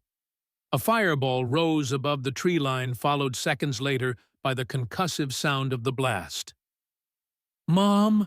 Jack whispered, horror spreading across his face. Miller grabbed his arm, restraining him from running toward the explosion. "She knew what she was doing, Jack. That was deliberate. Probably the generator and the fuel supply. She's creating chaos, using it as cover." "Or she's dead," Jack choked out. "No, Miller said with more confidence than he felt. "That's not how Diana Constance goes out. Trust me on this, she's still fighting." In the forest, surrounding the burning lodge, Diane moved like a ghost. The explosion, a precisely calculated combination of the generator's fuel supply and some C4 charges Miller had stored, had worked perfectly. The attacking force had scattered in confusion, their neat tactical formation disrupted by the unexpected blast. Through her night vision scope, she counted 8 men regrouping, receiving orders through their comms, and there, directing operations from a covered position 50 yards back, was not Danvers as she'd expected, but Ray Danvers himself. Diane's blood ran cold. If Danvers was personally leading this assault, the stakes were even higher than she'd thought. He wasn't just a former colleague gone rogue, he was a central player in whatever game was unfolding. She circled around, moving with the practiced silence that had earned her the code name Nightingale. Her objective was clear: neutralize Danvers, eliminate the immediate threat to Jack, and secure enough time for Miller to get her son to safety. A twig snapped nearby. Diane froze, becoming one with the shadows. A Black Wolves operative moved past less than 3 feet away, scanning the tree line with a thermal scope. Diane held her breath, knowing her heat-masking tactical gear would provide only limited protection against the advanced equipment. The man paused, adjusting his scope, and Diane made her move. One hand clamped over his mouth, while the other drove her combat knife into the base of his skull, a clean, silent kill. She lowered his body gently to the ground, then appropriated his radio. Through the earpiece, she heard Danvers issuing orders. "Team 2, sweep the north perimeter. The tunnel entrance has to be somewhere in that sector. Team 1, maintain suppressive fire on the lodge. If Coleman or the boy attempt to exit, take them alive." So Danvers knew about the tunnel system. That complicated matters. Jack and Miller might be heading into an ambush. Diane had to warn them, but any transmission from her would reveal her position. She continued her approach toward Danvers, eliminating 2 more operatives with silent efficiency. Each man carried similar equipment, Russian-made military grade with modifications typical of private contractors rather than state actors. These weren't Orlov's usual thugs. They were elite operators, former Spetsnaz, or equivalent. Finally, she had a clear line of sight to Danvers. He stood behind a large pine directing the operation via a tactical headset. Two bodyguards flanked him, alert and well-positioned. Diane considered her options. A direct assault would be risky 3 against 1, with potentially more nearby. A sniper shot would be cleaner, but the sound would alert the entire force to her position. Before she could decide, Danvers spoke into his radio. "All teams be advised. Primary target may be operating independently in your area. Exercise extreme caution. Remember, we need her alive." Alive. That was interesting. If Danvers wanted her alive, it meant he needed something from her, most likely the third piece of Winterhawk. It also meant she had leverage, a potential advantage. Diane made her decision. She activated the dead operative's radio, knowing it would immediately give away her position. "Danvers," she said calmly into the transmitter. "Let's talk." The reaction was immediate. Danvers spun toward her voice, his bodyguards raising their weapons. Through the radio, she heard him reply, "Diana, I was wondering when you'd make contact. Where are you?" "Close enough to put a bullet through your eye," she replied truthfully. "But that would be too quick, wouldn't it, after what you've done?" "And what exactly have I done?" Danvers asked, signaling his men to spread out and search. "Betrayed Glass Shield, sold us out at Crater Lake, killed Tom." Diane was moving as she spoke, staying ahead of the searching operatives. "And now you're working with Orlov to recover Winterhawk." "You don't have all the facts, Diana," Danvers countered. "This is bigger than you know, bigger than Glass Shield ever was." "Enlighten me," she challenged, now positioning herself behind Danvers's position. "Not over an open channel. Meet me. Just you and me. We can resolve this without further bloodshed." "Where?" "The old fire watchtower, half a mile east of your current position. Come alone unarmed." Diane almost laughed. "You think I'm that naive, that I'd walk into such an obvious trap?" "It's not a trap, Diana. It's an opportunity for both of us. Orlov is loose, Reynolds is compromised, and you're running out of options. I'm offering you a way out." "For me and Jack?" "Yes," Danvers confirmed. "Both of you safely away from this mess. New identities, new lives, my personal guarantee." "Your guarantee means nothing to me," Diane replied coldly. "Not anymore." "Then how about this? I have information about who really betrayed Glass Shield at Crater Lake. Not speculation, not theories. Proof. Names, dates, operational details." Despite herself, Diane felt a flicker of interest. 16 years of questions of wondering who had sold them out, who had effectively sentenced Tom to death. Could Danvers actually know, "I'll be at the watchtower in 20 minutes"? Danvers continued, "Alone as a show of good faith. If you don't show, I'll assume you've chosen the hard way and the gloves come off. No more attempts to take you alive." The transmission ended. Diane weighed her options carefully. It was almost certainly a trap, but a trap that might offer valuable intelligence. And if Danvers was truly alone, decision made. Diane began moving toward the watchtower. Not directly, she'd circle around, approach from an unexpected direction, and reconnoiter thoroughly before making any contact. If it was an ambush, she'd turn it to her advantage. If by some chance Danvers was telling the truth, she pushed that thought aside. In her experience, people like Ray Danvers never told the whole truth. They parceled it out in calculated fragments, each revelation designed to serve their own agenda. But she needed information needed to understand what was really happening. Who was Danvers working for? Why was Orloff back now after all these years? And what did Deputy Director Reynolds have to do with it all? As she moved through the forest, a new thought struck her. Reynolds had seemed oddly familiar from the moment she'd met him, though she was certain they'd never worked together. There had been something in his mannerisms, his speech patterns that nagged at her subconscious. Diane paused, mentally reviewing their brief interaction at the sheriff's office. The way he'd dismissed the betrayal at Crater Lake as ancient history. His detailed knowledge of Winterhawk. His insistence on securing both her and Jack. "Son of a bitch," she whispered as realization dawned. Reynolds wasn't just another federal bureaucrat assigned to the case. He was connected to Glass Shield to the original betrayal. With renewed determination, Diane continued toward the watchtower. If Danvers truly had information about Crater Lake, she needed it not just for closure, but to understand the true nature of the threat she and Jack were facing. The old fire watchtower loomed against the night sky, its weathered structure barely visible in the moonlight. Long abandoned by the Forest Service, it stood as a relic of a time when human eyes, not satellites, monitored the wilderness for signs of danger. Diane approached with extreme caution, having circled the structure twice to check for any signs of an ambush. Surprisingly, she found none.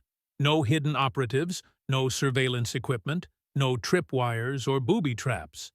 Either Danvers was telling the truth about coming alone, or he'd become much better at hiding his assets since their Glass Shield days.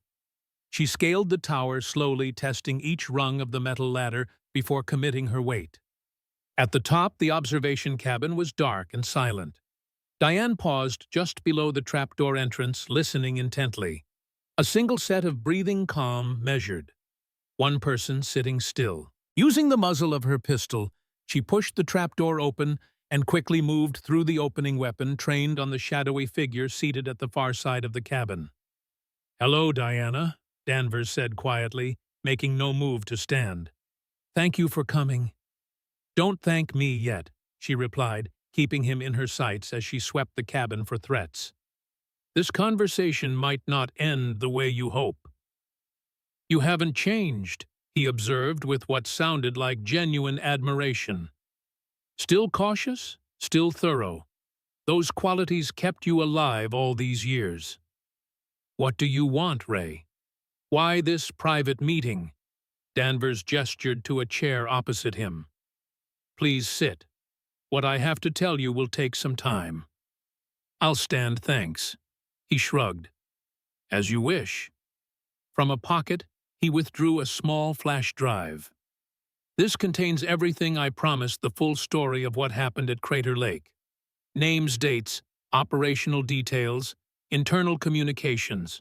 The complete betrayal of Glass Shield, documented and verified." "And you're just going to give it to me," Diane said skeptically, "out of the goodness of your heart." "No," Danvers admitted. "In exchange for your cooperation, I need Winterhawk Diana. Or more precisely, I need all 3 pieces of it. Why? So you can sell it to Orloff, to the North Koreans." Danvers looked genuinely offended. "Is that what you think of me? That I'd sell out my country? My oath." "You sold out Glass Shield," she countered. "You sold out Tom. Why not add treason to your resume?"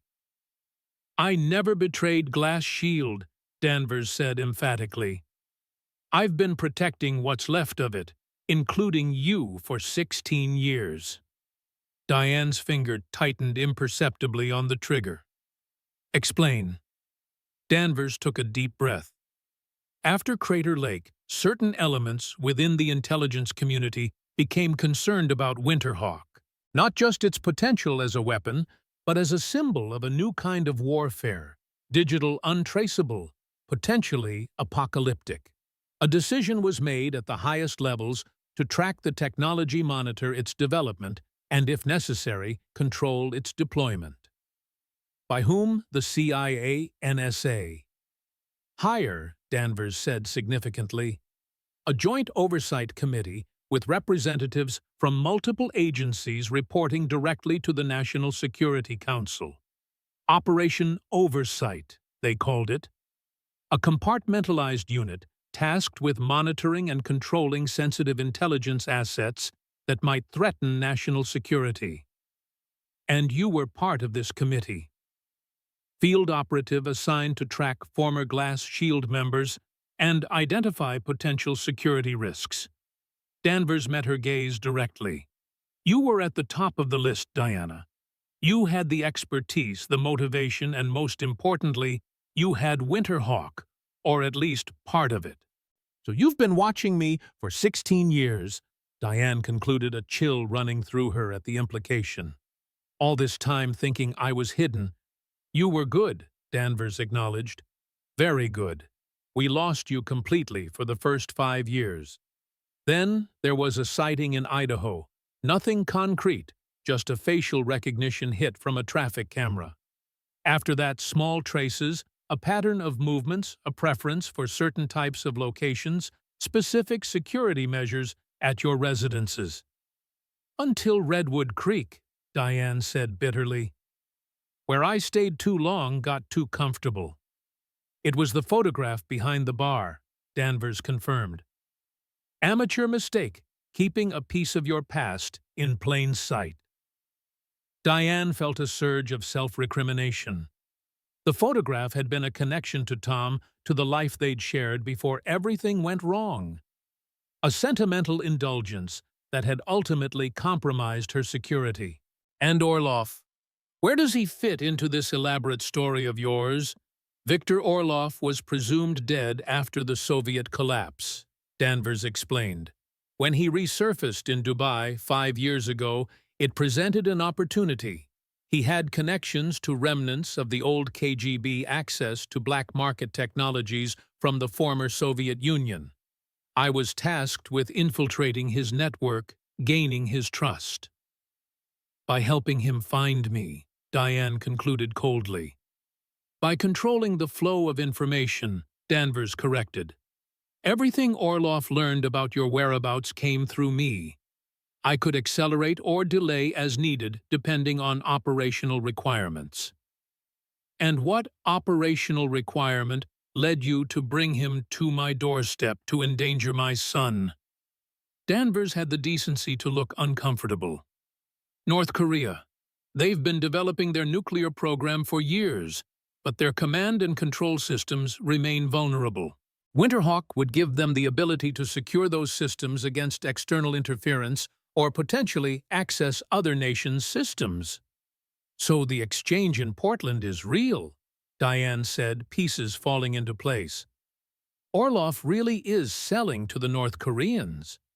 Yes, but under controlled conditions. The plan was to allow the exchange to proceed to a certain point, then intervene. Capture the North Korean buyers, neutralize Orloff, and secure Winterhawk once and for all. With me and Jack as collateral damage, Diane observed bitterly. No, Danvers insisted. The plan was to bring you in beforehand. Reynolds's offer was genuine protective custody, new identities, a fresh start. Reynolds, Diane repeated, focusing on the name. Tell me about him. Who is he really? Danvers hesitated, studying her face. What do you suspect? I suspect he's connected to Crater Lake, to the original betrayal. His reaction when I mentioned it was telling. Danvers nodded slowly. You always were perceptive. Yes, Reynolds is connected to Crater Lake. In fact, he was intimately involved in the decision that led to the ambush. Who is he? Diane demanded, a dangerous edge entering her voice. Reynolds is Robert Kelvin, Danvers said quietly. Deputy Director of Operations for Glass Shield at the time of Crater Lake. He was the one who gave the order to leak the extraction details to the Soviets. The revelation hit Diane like a physical blow. Kelvin had been their operational commander, the man who coordinated Glass Shield from Washington. The man who had personally briefed them on the Crater Lake mission, who had assured them the extraction route was secure. "Why," she asked, her voice barely audible, "why betray his own team?" "Because Winterhawk was never meant to leave Soviet control," Danvers explained. "At least, not intact. Kelvin was working for Operation Oversight even then. Their assessment was that Winterhawk represented an unacceptable risk if acquired in its complete form. The mission was designed to recover only fragments enough to understand the technology, but not enough to implement it. And the rest of the team, Tom, they were just expendable." "Calculated losses," Danvers confirmed grimly, "in service of what they considered a greater good, preventing a technology that could potentially destabilize the global nuclear balance." Diane's mind raced, processing this new information. It aligned with her long-held suspicion that the betrayal came from within, but the scope and calculation behind it were even worse than she'd imagined. And now Kelvin Reynolds is running the operation to recover Winterhawk. She said, the pieces falling into place. 16 years later, he's still trying to clean up the loose ends from Crater Lake. "Yes, but now there's a complication. Orlov has gone rogue. He was supposed to be working with us, facilitating a controlled exchange. Instead, he's decided to sell to the highest bidder, keep the money for himself." "And you, where do you stand in all this?" Danvers met her gaze directly. "Somewhere in the middle. I've been playing both sides for years, feeding Orlov enough information to maintain my cover while protecting certain assets for Operation Oversight." "Assets like me and Jack," Diane translated. "Yes. Why do you think you had 7 years in Redwood Creek? I could have given Orlov your location years ago. Instead, I viewed him. He had false leads, kept him chasing shadows while you built a life for yourself and Jack." Diane studied him, looking for any sign of deception. Could Danvers be telling the truth? Had he actually been running a deep cover operation all these years, playing a dangerous game between Orlov and his own agency? "If what you're saying is true," she said finally, "then you've effectively signed your own death warrant by telling me about Kelvin." "Probably," Danvers agreed with a grim smile. "But I'm tired, Diana. Tired of the lies, the manipulation, the sacrifice of good people for political expedience. What happened to Glass Shield to Tom, it was wrong, and I've been complicit in the cover-up for too long." Diane made her decision. She lowered her weapon. "What do you propose?" Relief flashed across Danvers's face. "We need to move quickly. The exchange in Portland is scheduled for tomorrow night at a shipping container facility at the port. Orlov will be there personally to oversee the transfer. And Kelvin will have a tactical team in place to intercept," Diane concluded. "Exactly. A perfect opportunity to eliminate Orlov's secure Winterhawk and tie up all loose ends, including us." "So what's the play?" Danvers handed her the flash drive. "First, review this. It contains everything you need to know about Kelvin's operation, including communication protocols, tactical placements, extraction plans. Then we find your son and Miller." And then, a slow, predatory smile spread across Danvers's face. "Then we change the game. Orlov thinks he's selling Winterhawk to the North Koreans. Kelvin thinks he's intercepting that sale. Neither of them knows that the technology is incomplete without all 3 pieces, and that you and Jack are the only ones who know how to combine them. We use that advantage to draw them both out." Diane surmised, a matching smile forming on her lips. "More than that," Danvers corrected. "We use it to make them destroy each other." The port of Portland sprawled across the waterfront, like a small city of steel and concrete container yards, warehouses loading docks, and massive cranes silhouetted against the night sky. Terminal 5, the most isolated section, sat at the northwestern edge, separated from the main facilities by a half-mile of access road. Tonight, it was officially closed for maintenance. Unofficially, it was the stage for a high-stakes game of espionage and betrayal that had been 16 years in the making. From their vantage point in an abandoned watchtower half a mile away, Diane and Danvers surveyed the terminal through high-powered night vision binoculars. The rain that had started an hour earlier worked in their favor, reducing visibility and hampering electronic surveillance. "Kelvin's team is already in position," Danvers observed, indicating several darkened vehicles strategically placed around the perimeter. "Standard counterintelligence deployment, overlapping fields of fire, multiple sniper positions, communications, jamming equipment." "And Orloff?" Diane asked, scanning the container yard. "Not yet visible. He'll come in from the waterside through the private dock at the east end. Minimal exposure, maximum escape options." Danvers checked his watch. "Exchange is scheduled for midnight. We have 93 minutes. Diane lowered her binoculars, her expression grim. Still no sign of Jack and Miller. "Nothing yet." Danvers handed her a secure radio. "I've got 3 men searching the evacuation routes we discussed. If they're out there, we'll find them." What Danvers didn't say, what neither of them needed to voice, was the alternative that Jack and Miller had been intercepted, captured, or worse. Diane pushed the thought away. Jack was smart, resourceful. He had his father's instincts for survival. "We proceed as planned," she decided, tucking the binoculars into her tactical vest. "Kelvin and Orloff are the primary targets. Once they're neutralized, we can focus on finding Jack." Danvers nodded, checking his weapons one last time. "You sure you can do this? Kelvin was your commanding officer once." "He ordered the hit that killed Tom." Diane replied, her voice cold as steel. "He's the reason my son grew up without a father. The reason I spent 16 years looking over my shoulder." She chambered a round in her sidearm with practiced precision. "I've never been more sure of anything." As they prepared to move out, Diane noticed an unmarked helicopter passing overhead, circling the port area before disappearing behind the downtown skyline. Not one of Kelvin's the flight pattern was wrong, the approach too visible. "FBI," Danvers said, following her gaze.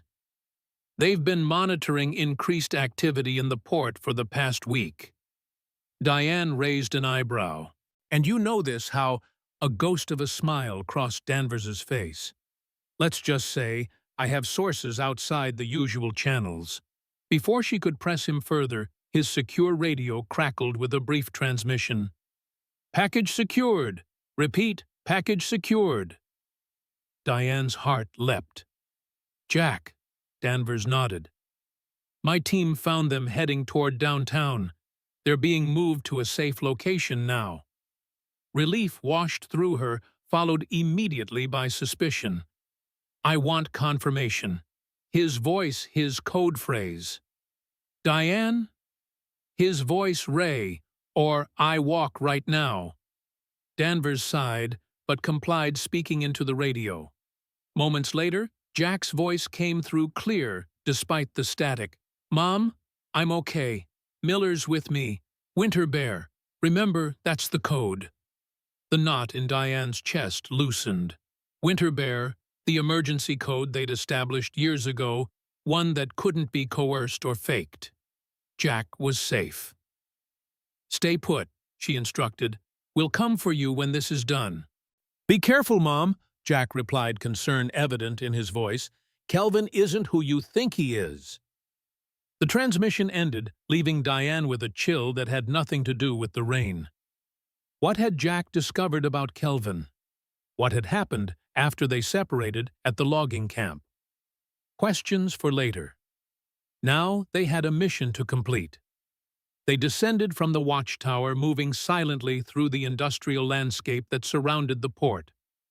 Their plan was elegant in its simplicity. Let Kelvin and Orloff begin their deadly dance, then intervene at the critical moment, using their knowledge of both operations to maximum advantage. As they approached the perimeter of Terminal 5, Danvers held up a hand, signaling a halt. "Patrol," he whispered, pointing to a shadow moving between containers. They waited motionless as the guard passed within 20 feet of their position. The man wore standard tactical gear, with no identifying insignia, one of Kelvin's contractors judging by his movement pattern and equipment. 12-minute rotation, Danvers noted after the guard had passed. Professional, but predictable. Just like Kelvin, Diane remarked. He always was a stickler for protocol. They continued their approach using the massive shipping containers for cover.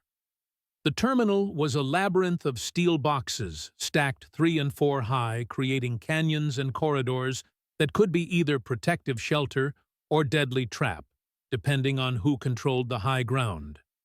According to the intelligence Danvers had provided, the exchange would take place in a clearing at the center of the container yard, a small open area surrounded by stacks of containers with clear sight lines for Kelvin's snipers positioned on the gantry cranes above. "Kelvin's command post will be here," Danvers indicated on the tactical map they'd memorized. Mobile Operations Center disguised as a maintenance vehicle. 3-man team inside coordinating the surveillance and tactical response. And our entry point, service tunnel beneath the main terminal building, comes up 50 yards from the exchange point. Minimal electronic surveillance. They reached the administration building without incident, using the guard rotation schedule to time their movements.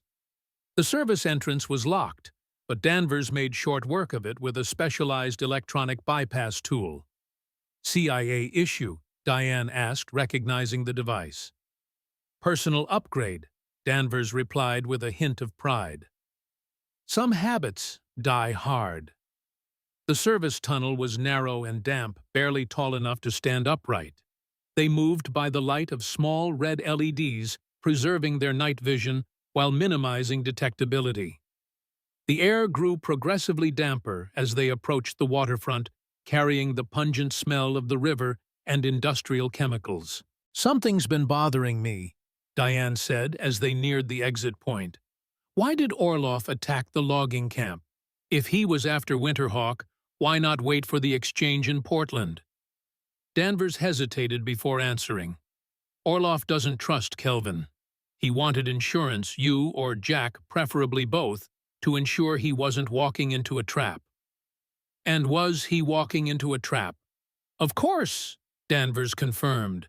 "Kelvin never intended to let Orloff walk away from this exchange. Once Winterhawk was secured, Orloff would become a loose end. Too dangerous to leave alive, too knowledgeable to risk capture by third parties." "Professional courtesy at its finest," Diane remarked dryly. They reached the end of the tunnel, a maintenance hatch that opened into a drainage culvert near the container yard. Danvers checked his watch again. 38 minutes to exchange. Orloff should be arriving any time now. As if on cue, they heard the low rumble of a boat engine quickly cut as it approached the private dock. Diane and Danvers exchanged glances, then carefully opened the hatch, emerging into the rain-soaked night. Jack Coleman sat in the back of a nondescript van, studying the man who had introduced himself as Special Agent Thornton, FBI Counterintelligence Division. Beside Jack, Sheriff Miller maintained a watchful silence, his weathered hand never straying far from his concealed sidearm. "Your mother's operation is unsanctioned," Thornton was saying, his voice carrying the clipped precision of a career federal agent. "Deputy Director Reynolds Kelvin, as you know him, has been under bureau surveillance for months. We have reason to believe he's been running unauthorized operations, diverting resources, manipulating intelligence." "And you're just telling us this now?" Miller questioned, skepticism evident in his tone. After 16 years of Diane and the boy being hunted, Thornton had the grace to look uncomfortable. The Bureau wasn't aware of the full situation until recently. Agent Danvers brought us evidence suggesting a long-term conspiracy within certain intelligence circles. Operation Oversight, Glass Shield, the Crater Lake incident. It's all connected to a larger pattern of off-book activities. Jack leaned forward. So when my mom takes down Kelvin tonight, you'll what? Swoop in and take credit? We're providing operational support, Thornton corrected. Surveillance, extraction capabilities, legal cover if things go sideways. The Bureau has no interest in Winterhawk itself, only in bringing rogue operators to justice. Miller and Jack exchanged skeptical glances. In their experience, federal agencies always had ulterior motives, especially when advanced technology was involved. "Why should we trust you?" Jack asked bluntly. Thornton reached into his jacket, withdrawing a worn photograph. He handed it to Jack, who studied it with growing astonishment. The image showed a much younger Thornton in military fatigues, standing beside an equally young Tom Spencer, Jack's father. "Tom Spencer saved my life in Panama," Thornton said quietly. 1989 operation classified to this day. I owe him a debt I can never repay. When Danvers approached me with evidence that the men responsible for his death were still operating within our intelligence community, I made it my mission to help. Jack stared at the photograph, tracing his father's features with a finger. The resemblance between them was striking, the same determined set of the jaw, the same perceptive eyes. "I never knew him," Jack said softly. "Only stories my mom told." "He was the best of us," Thornton replied. "Principled, skilled, unwavering in his commitment to what was right, not just what was ordered." He reclaimed the photograph, tucking it carefully away. "That's why I'm here tonight, not for the Bureau, not for some technology for Tom." For the first time since being rescued by Thornton's team, Jack felt the tension in his shoulders ease slightly. The agent's words rang true, a personal mission, not just a professional one. "What happens now?" Miller asked, still cautious but less openly hostile. "We monitor the operation at Terminal 5. If everything goes according to plan, we'll extract all friendlies once Kelvin and Orloff are neutralized. If things go sideways," Thornton patted the tactical radio at his belt, "we have a quick reaction force standing by. Full tactical team helicopter support, Bureau credentials to override any local response." Jack thought of his mother facing down two of the most dangerous men in her world without knowing she had this additional layer of support. The worry must have shown on his face because Thornton leaned forward, his expression earnest. "Your mother is a legend, Jack. Nightingale. Even in the Bureau, operatives still talk about her exploits. If anyone can pull this off, it's her." It was meant to be reassuring, but Jack couldn't help remembering his mother's face as she'd pushed him toward the tunnel at the logging camp, determined, fearful, resigned to whatever sacrifice might be necessary to keep him safe. "We should be there," he said suddenly, decisively. "Not sitting in a van, waiting for news. We should be there to help." Miller nodded in agreement. "The boy's right. Diana might need backup she can trust." Thornton shook his head. "Too risky. Danvers was explicit. You were to be kept safely away from the operation." "Danvers isn't my commanding officer," Miller pointed out. "And the last time I checked, the FBI doesn't have jurisdiction over private citizens making their own decisions." A standoff ensued, Thornton's professional caution against Jack and Miller's determination. Finally, the agent sighed in resignation. "I can't take you into an active operation zone," he said firmly. "But I can position our surveillance team closer to the action. You stay in the vehicle behind our perimeter. Deal." Jack and Miller exchanged glances, then nodded in unison. It wasn't ideal, but it was better than sitting miles away, helpless and uninformed. As the van started moving toward Terminal 5, Jack felt the weight of his father's medallion against his chest. 2 pieces of Winterhawk, the medallion, and his mother's ring, now in his possession. The third piece, the activation sequence his mother had memorized, now written down and hidden in his jacket lining. Together, they represented power beyond measure. Apart, they were just trinkets with sentimental value. Much like his family, Jack realized his mother, his father's memory, and himself. Only together did they form something complete, something meaningful. Whatever happened tonight, he would ensure that legacy remained intact. The exchange point at Terminal 5 was eerily silent as midnight approached. Rain continued to fall, drumming against the metal containers and forming shallow puddles on the concrete.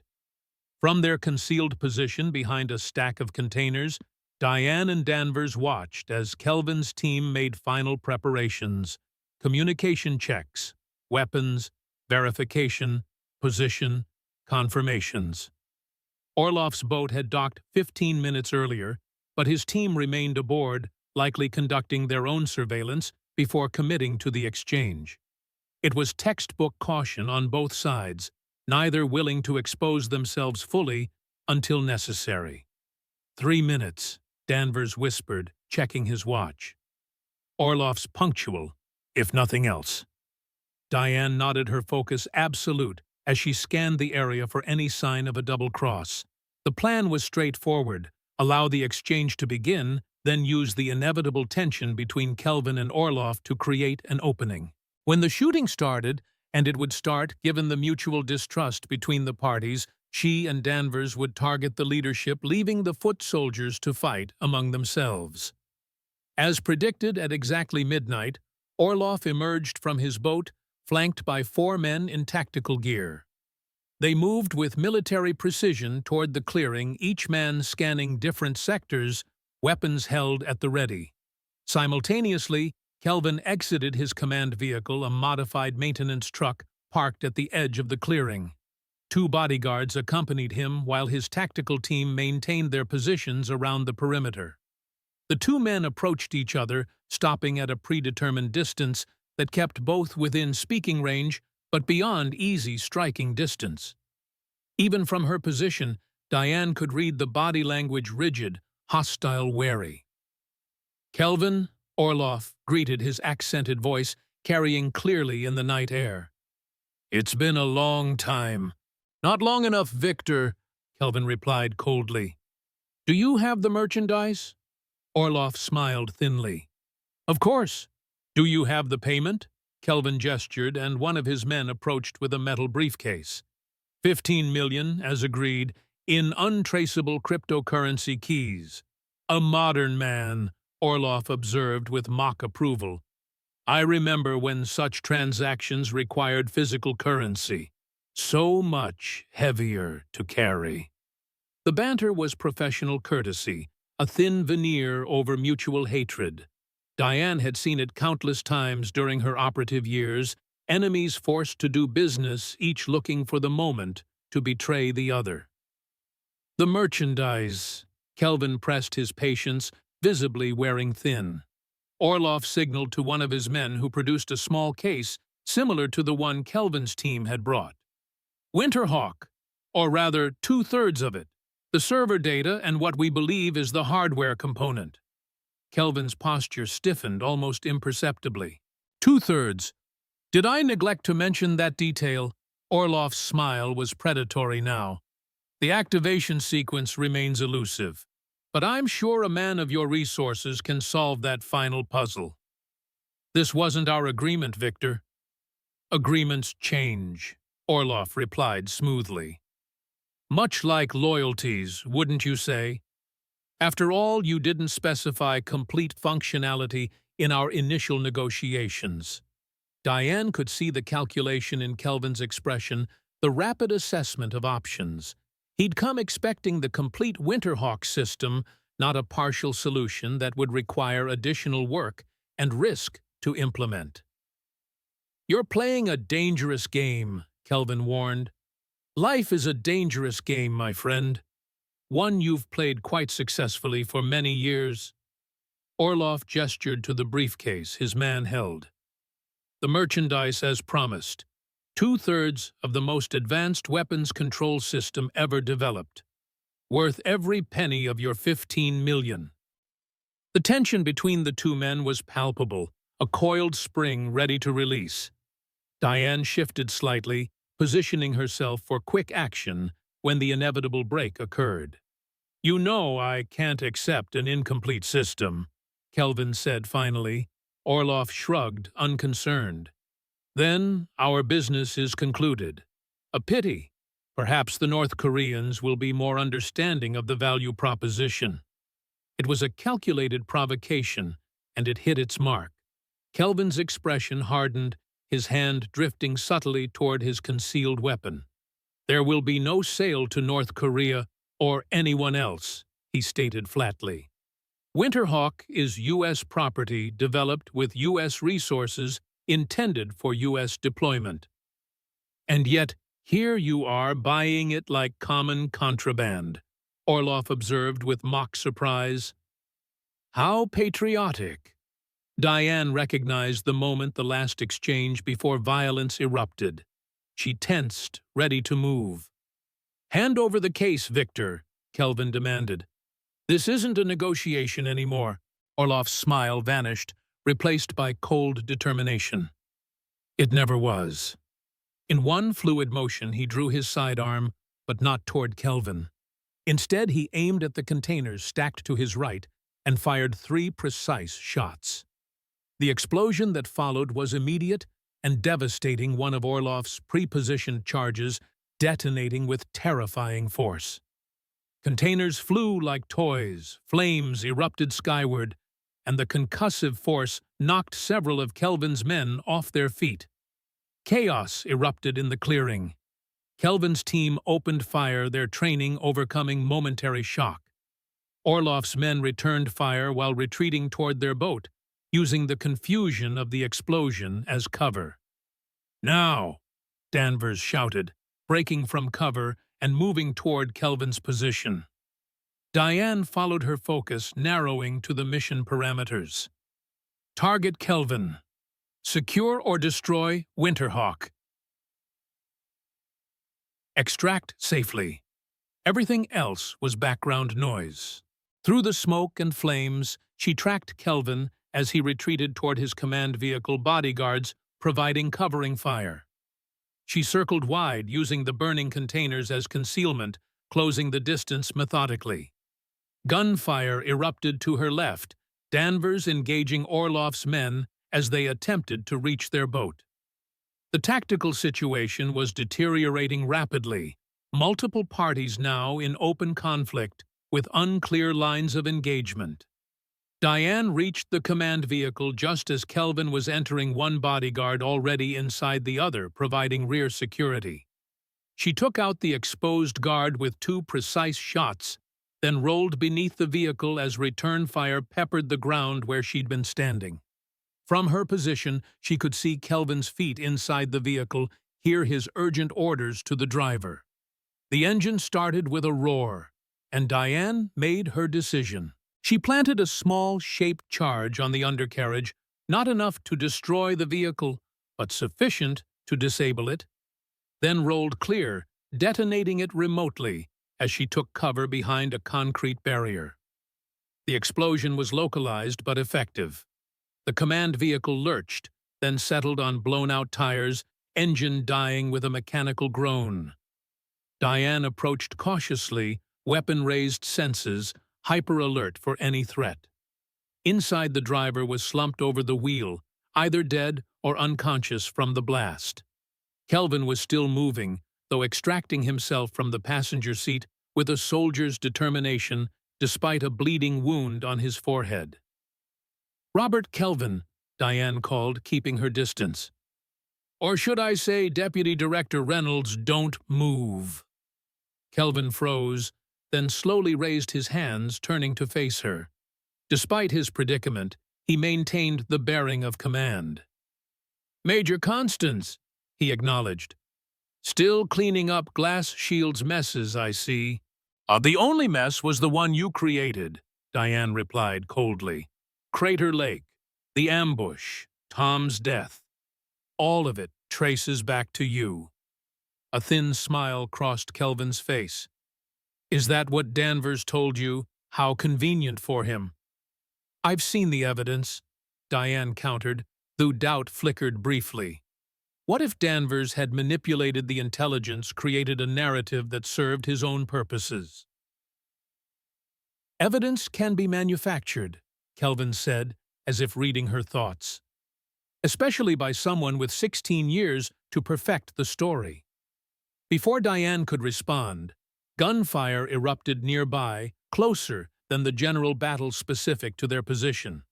She ducked instinctively as bullets impacted the vehicle, creating metal-on-metal screeches that set her teeth on edge. Kelvin seized the moment, diving back into the vehicle and emerging with a compact submachine gun. Diane rolled to her right, finding cover behind the engine block, as Kelvin opened fire, forcing her to remain pinned down. You never understood the bigger picture, Diana, he called over the gunfire. Winterhawk wasn't just a technology, it was a paradigm shift. Whoever controlled it could dictate terms to the entire world. By threatening nuclear launch, Diane challenged, checking her ammunition status. That's not security, it's terrorism. By preventing unauthorized launch, Kelvin corrected, by ensuring only sanctioned operations could proceed. One system, one control mechanism, one authority. Yours, Diane concluded. America's, Kelvin insisted. In the right hands, hands that understand the responsibility. He was moving as he spoke, using the disabled vehicle for cover, while working his way toward better position.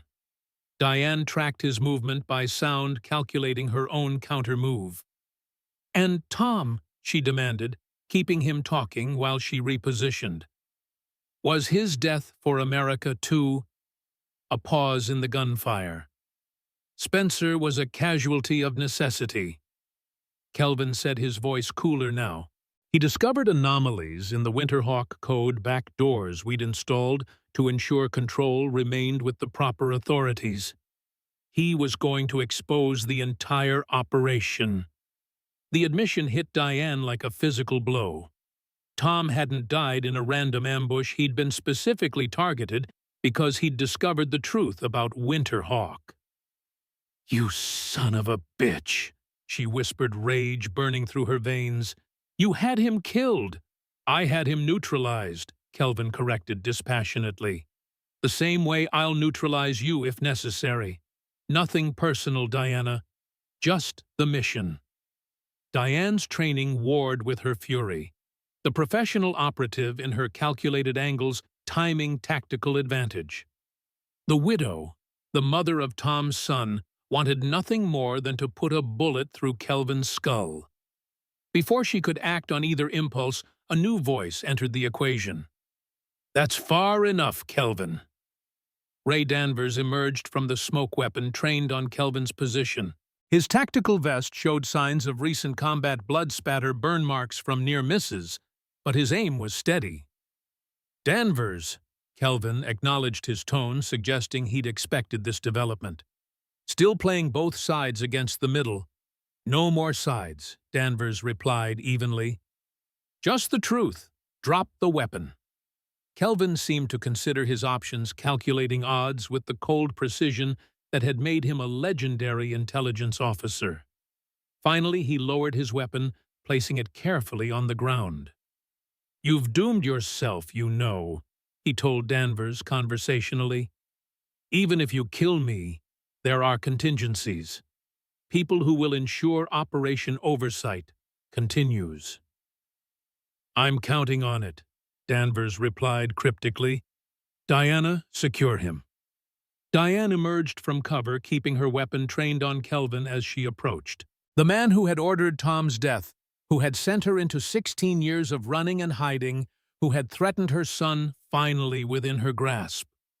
Her finger tightened on the trigger. One shot. That's all it would take.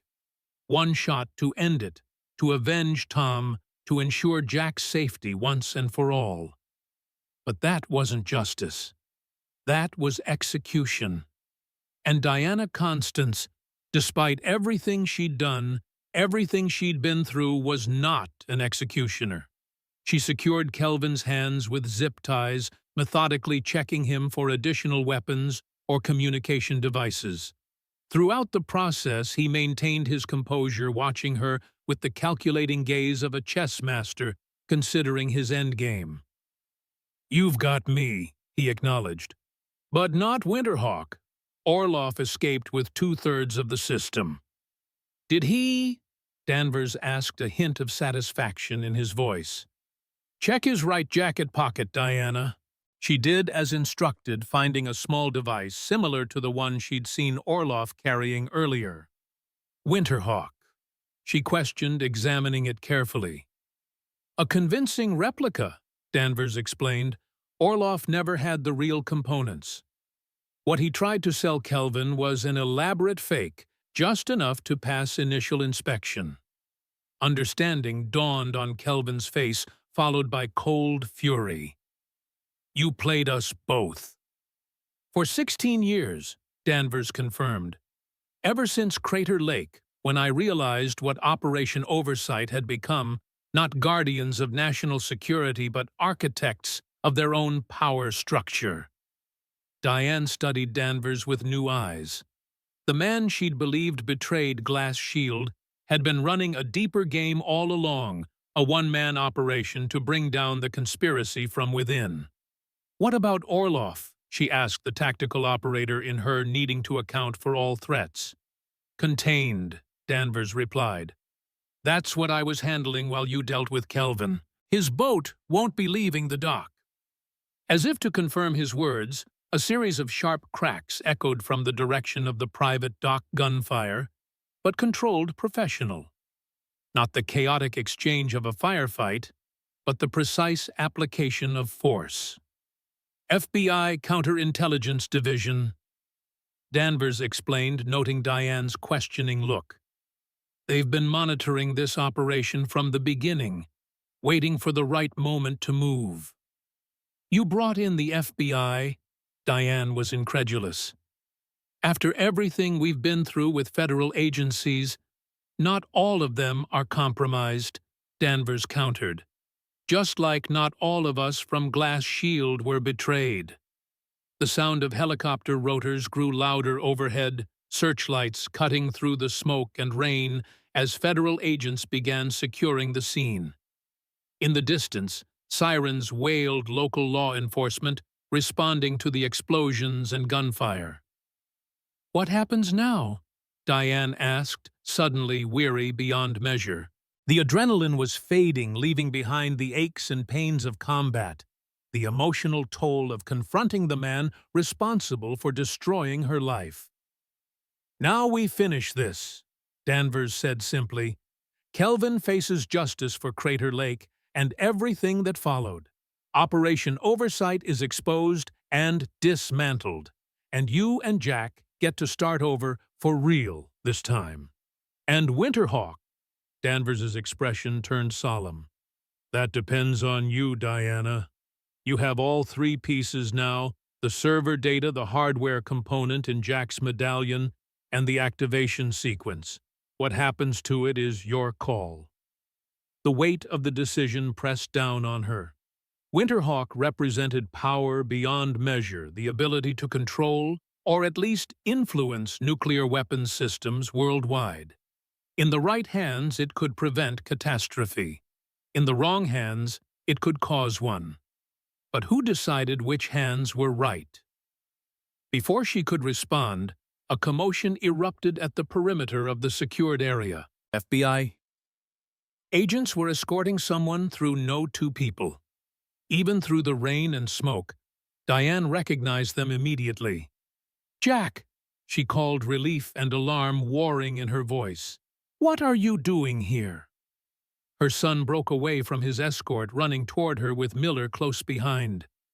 He embraced her fiercely, heedless of the tactical gear, the weapons, the blood and grime of combat. I couldn't stay away, he said simply. Not when you were facing them. Diane returned the embrace, then held him at arm's length, checking for injuries with a mother's thorough concern. Finding none, she turned to Miller with a questioning look. Don't blame me, the sheriff defended. The kid's as stubborn as his mother. A hint of a smile crossed Diane's face, the first genuine one in what felt like years. His father's son, she corrected softly. Jack's attention shifted to Kelvin, now being processed by FBI agents nearby. His expression hardened with a cold intensity that reminded Diane painfully of Tom. That's him, the one who ordered Dad's death. Diane nodded. Robert Kelvin, Deputy Director of Operations for Glass Shield at the time of Crater Lake. Jack approached the restrained man, studying him with the focused intensity of youth, confronting the architect of their loss. Kelvin met his gaze unflinchingly. Thomas Spencer's son, he observed. You have his look about you. And his principles, Jack replied evenly, which is why you're going to jail instead of a grave. The simple declaration, so matter-of-fact, so definitive, struck Diane with unexpected force. In that moment, Jack wasn't just her son or Tom's legacy. He was his own person, making his own moral choices in a world that had tried to deny him both parents. Kelvin seemed to recognize it too. For the first time, his composure cracked slightly. Perhaps there is justice after all, he murmured, almost to himself. FBI agents led him away toward the waiting helicopter. As they did, Special Agent Thornton approached his expression professionally neutral, but with a hint of satisfaction around the eyes. Major Constance, he greeted formally. Your reputation doesn't do you justice. Agent Thornton, Diane acknowledged. I understand you've been providing backup we didn't know we had. Operational security, he explained. Agent Danvers insisted we maintain complete separation until the final phase. And Orloff, she asked. In custody, Thornton confirmed. 3 of his men dead, 2 wounded but stable. We'll be processing them all through secure federal facilities, no chance of escape or outside contact. The professional part of Diane and the operative, the tactician, nodded in approval. The mother in her simply felt relief. It was over. Truly over. Danvers joined them, having completed his debrief with other FBI personnel. We should move, he suggested. Local authorities will be swarming the area soon, and explaining all this would be complicated. Thornton nodded in agreement. The helicopter is ready. We'll extract to our field office complete necessary documentation, then implement the protection protocols we discussed. Protection protocols? Diane questioned, looking between the 2 men. Witness security program, Danvers explained. New identities, new location, new beginning. All arranged through Thornton's division, no connection to Operation Oversight or any potentially compromised agencies. Jack stepped closer to his mother. Do we have to disappear again? He asked quietly. Start over somewhere new. The question hung in the air, weighted with 16 years of running, hiding, looking over shoulders. Diane looked from her son to Miller to Danvers and Thornton, weighing options, calculating risks. No, she decided finally. No more running, no more hiding. Kelvin and Orloff are in custody. The immediate threat is neutralized. There could be others, Danvers cautioned. Operation Oversight had deep roots. Let them come, Diane replied, a dangerous edge entering her voice. I'm done living in shadows. Jack deserves better than that. Thornton cleared his throat.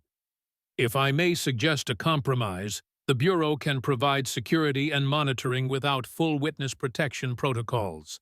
You'd maintain your identities, but with certain safeguards in place. It wasn't perfect, but it was better than starting over completely. Again. Acceptable, Diane agreed. But I choose where we live, and I want all files on Glass Shield Crater Lake and Operation Oversight declassified and made available to me. That's not standard procedure, Thornton began, but Danvers cut him off. Make it happen, he said firmly. She's earned that much. The FBI agent hesitated, then nodded. I'll push it through. Can't promise everything will be released, but I'll get you what I can. As they prepared to board the helicopter, Danvers pulled Diane aside. There's still the matter of Winterhawk, he reminded her quietly. What do you want to do with it? She considered the question, feeling the weight of Tom's legacy of 16 years of sacrifice, of the future she wanted for Jack. Destroy it, she decided.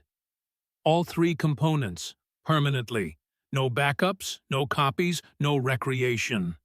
Danvers studied her face, searching for certainty. You're sure that technology could change the world? That's exactly why it needs to be destroyed, Diane replied. Some powers aren't meant to be wielded by anyone. After a moment, Danvers nodded in agreement. I'll handle it, personally. You have my word.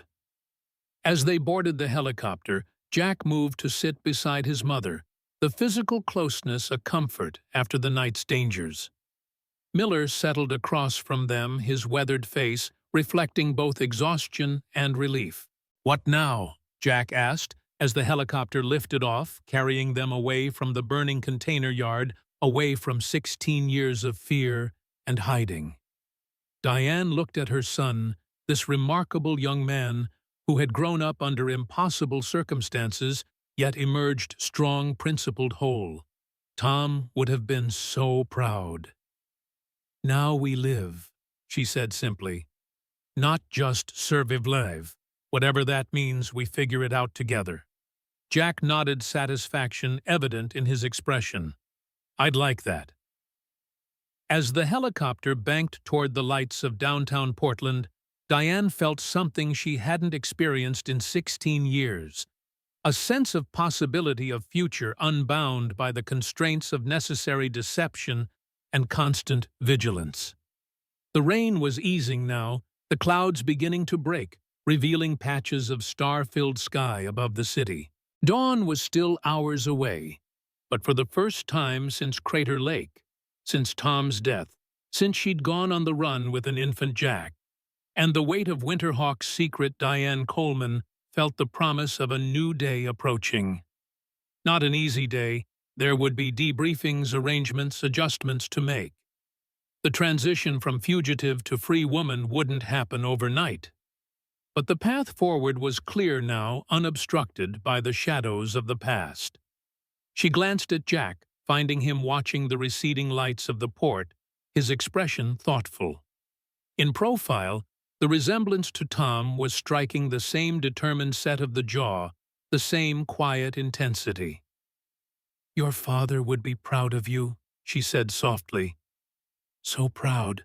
Jack turned to her, a smile warming his features. He'd be proud of both of us, Mom. We did it. We finished what he started. Diane nodded, feeling the truth of his words settle into her bones. They had finished it, not just Winterhawk, but the long journey from that terrible day at Crater Lake to this moment of hard-won peace. As the helicopter continued toward their future, Diane remembered something Tom had said to her long ago during a rare quiet moment between missions. The greatest victory isn't defeating your enemy, it's living well despite them. After 16 years, she was finally ready to claim that victory. 6 months later, Diane Coleman stood on the porch of a modest home in the coastal town of Newport, Oregon, watching as Jack helped Miller unload fishing gear from the sheriff's truck. The two had developed a ritual of Saturday fishing trips, ostensibly to catch dinner, but more importantly, to continue Jack's education in the practical skills Miller had been teaching him for years. The wind carried the tang of salt and seaweed so different from the pine-scented air of Redwood Creek. Different, but good. A new chapter deserved a new setting. The transition hadn't been seamless. There had been weeks of debriefings, mountains of documentation, the careful construction of a plausible cover story for their sudden relocation. The FBI had been thorough, professional, and surprisingly accommodating, likely due to Thornton's continued advocacy on their behalf. Kelvin and Orloff were both in federal custody, their trials proceeding behind closed doors due to the classified nature of the charges. Diane had testified twice, providing details of glass shield operations, the Crater Lake ambush, and the 16 years that followed. Jack had been spared that ordeal, protected by his age at the time of the original events, and Diane's insistence that he be allowed to focus on building a normal life. Winterhawk had been destroyed as promised, all three components rendered permanently inoperable under Diane's direct supervision. The technology that had cost Tom his life, that had forced her into years of hiding, that had threatened Jack's future, was now just a memory, a footnote in classified reports that few would ever read. Danvers visited occasionally, always bringing updates on the ongoing dismantling of Operation Oversight and its various offshoots. He had retired from active service, accepting a consultant position that allowed him to continue monitoring the situation while maintaining a lower profile. The debt he felt he owed to Glass Shield, to Tom, to Diane herself, would never be fully repaid, but he was trying. "Mom!" Jack called, holding up an impressive catch. "Dinner's sorted." Diane smiled, waving acknowledgement. At 17, Jack was thriving, enrolled in the local high school, making friends, even talking about college applications for the following year. The shadows that had haunted his childhood were fading, replaced by the ordinary concerns of a teenager with an extraordinary past. Miller approached the porch, leaving Jack to clean the fish at the outdoor station they'd built together. "Good day on the water," he reported. "Kid's got a natural talent for it." "He's got a natural talent for most things," Diane observed with maternal pride. "Gets that from his father." "And his mother," Miller added with a knowing look. "Don't sell yourself short, Diana." She smiled at the use of her full name, something Miller only did when making a particularly important point. "I'm not, just giving credit where it's due." They watched Jack for a moment, both appreciating the simple normalcy of the scene, a young man preparing dinner, focused on the task at hand, unburdened by the weight of international espionage and decades-old vendettas. "Any word from Thornton?" Miller asked, keeping his voice low despite the distance to Jack's position.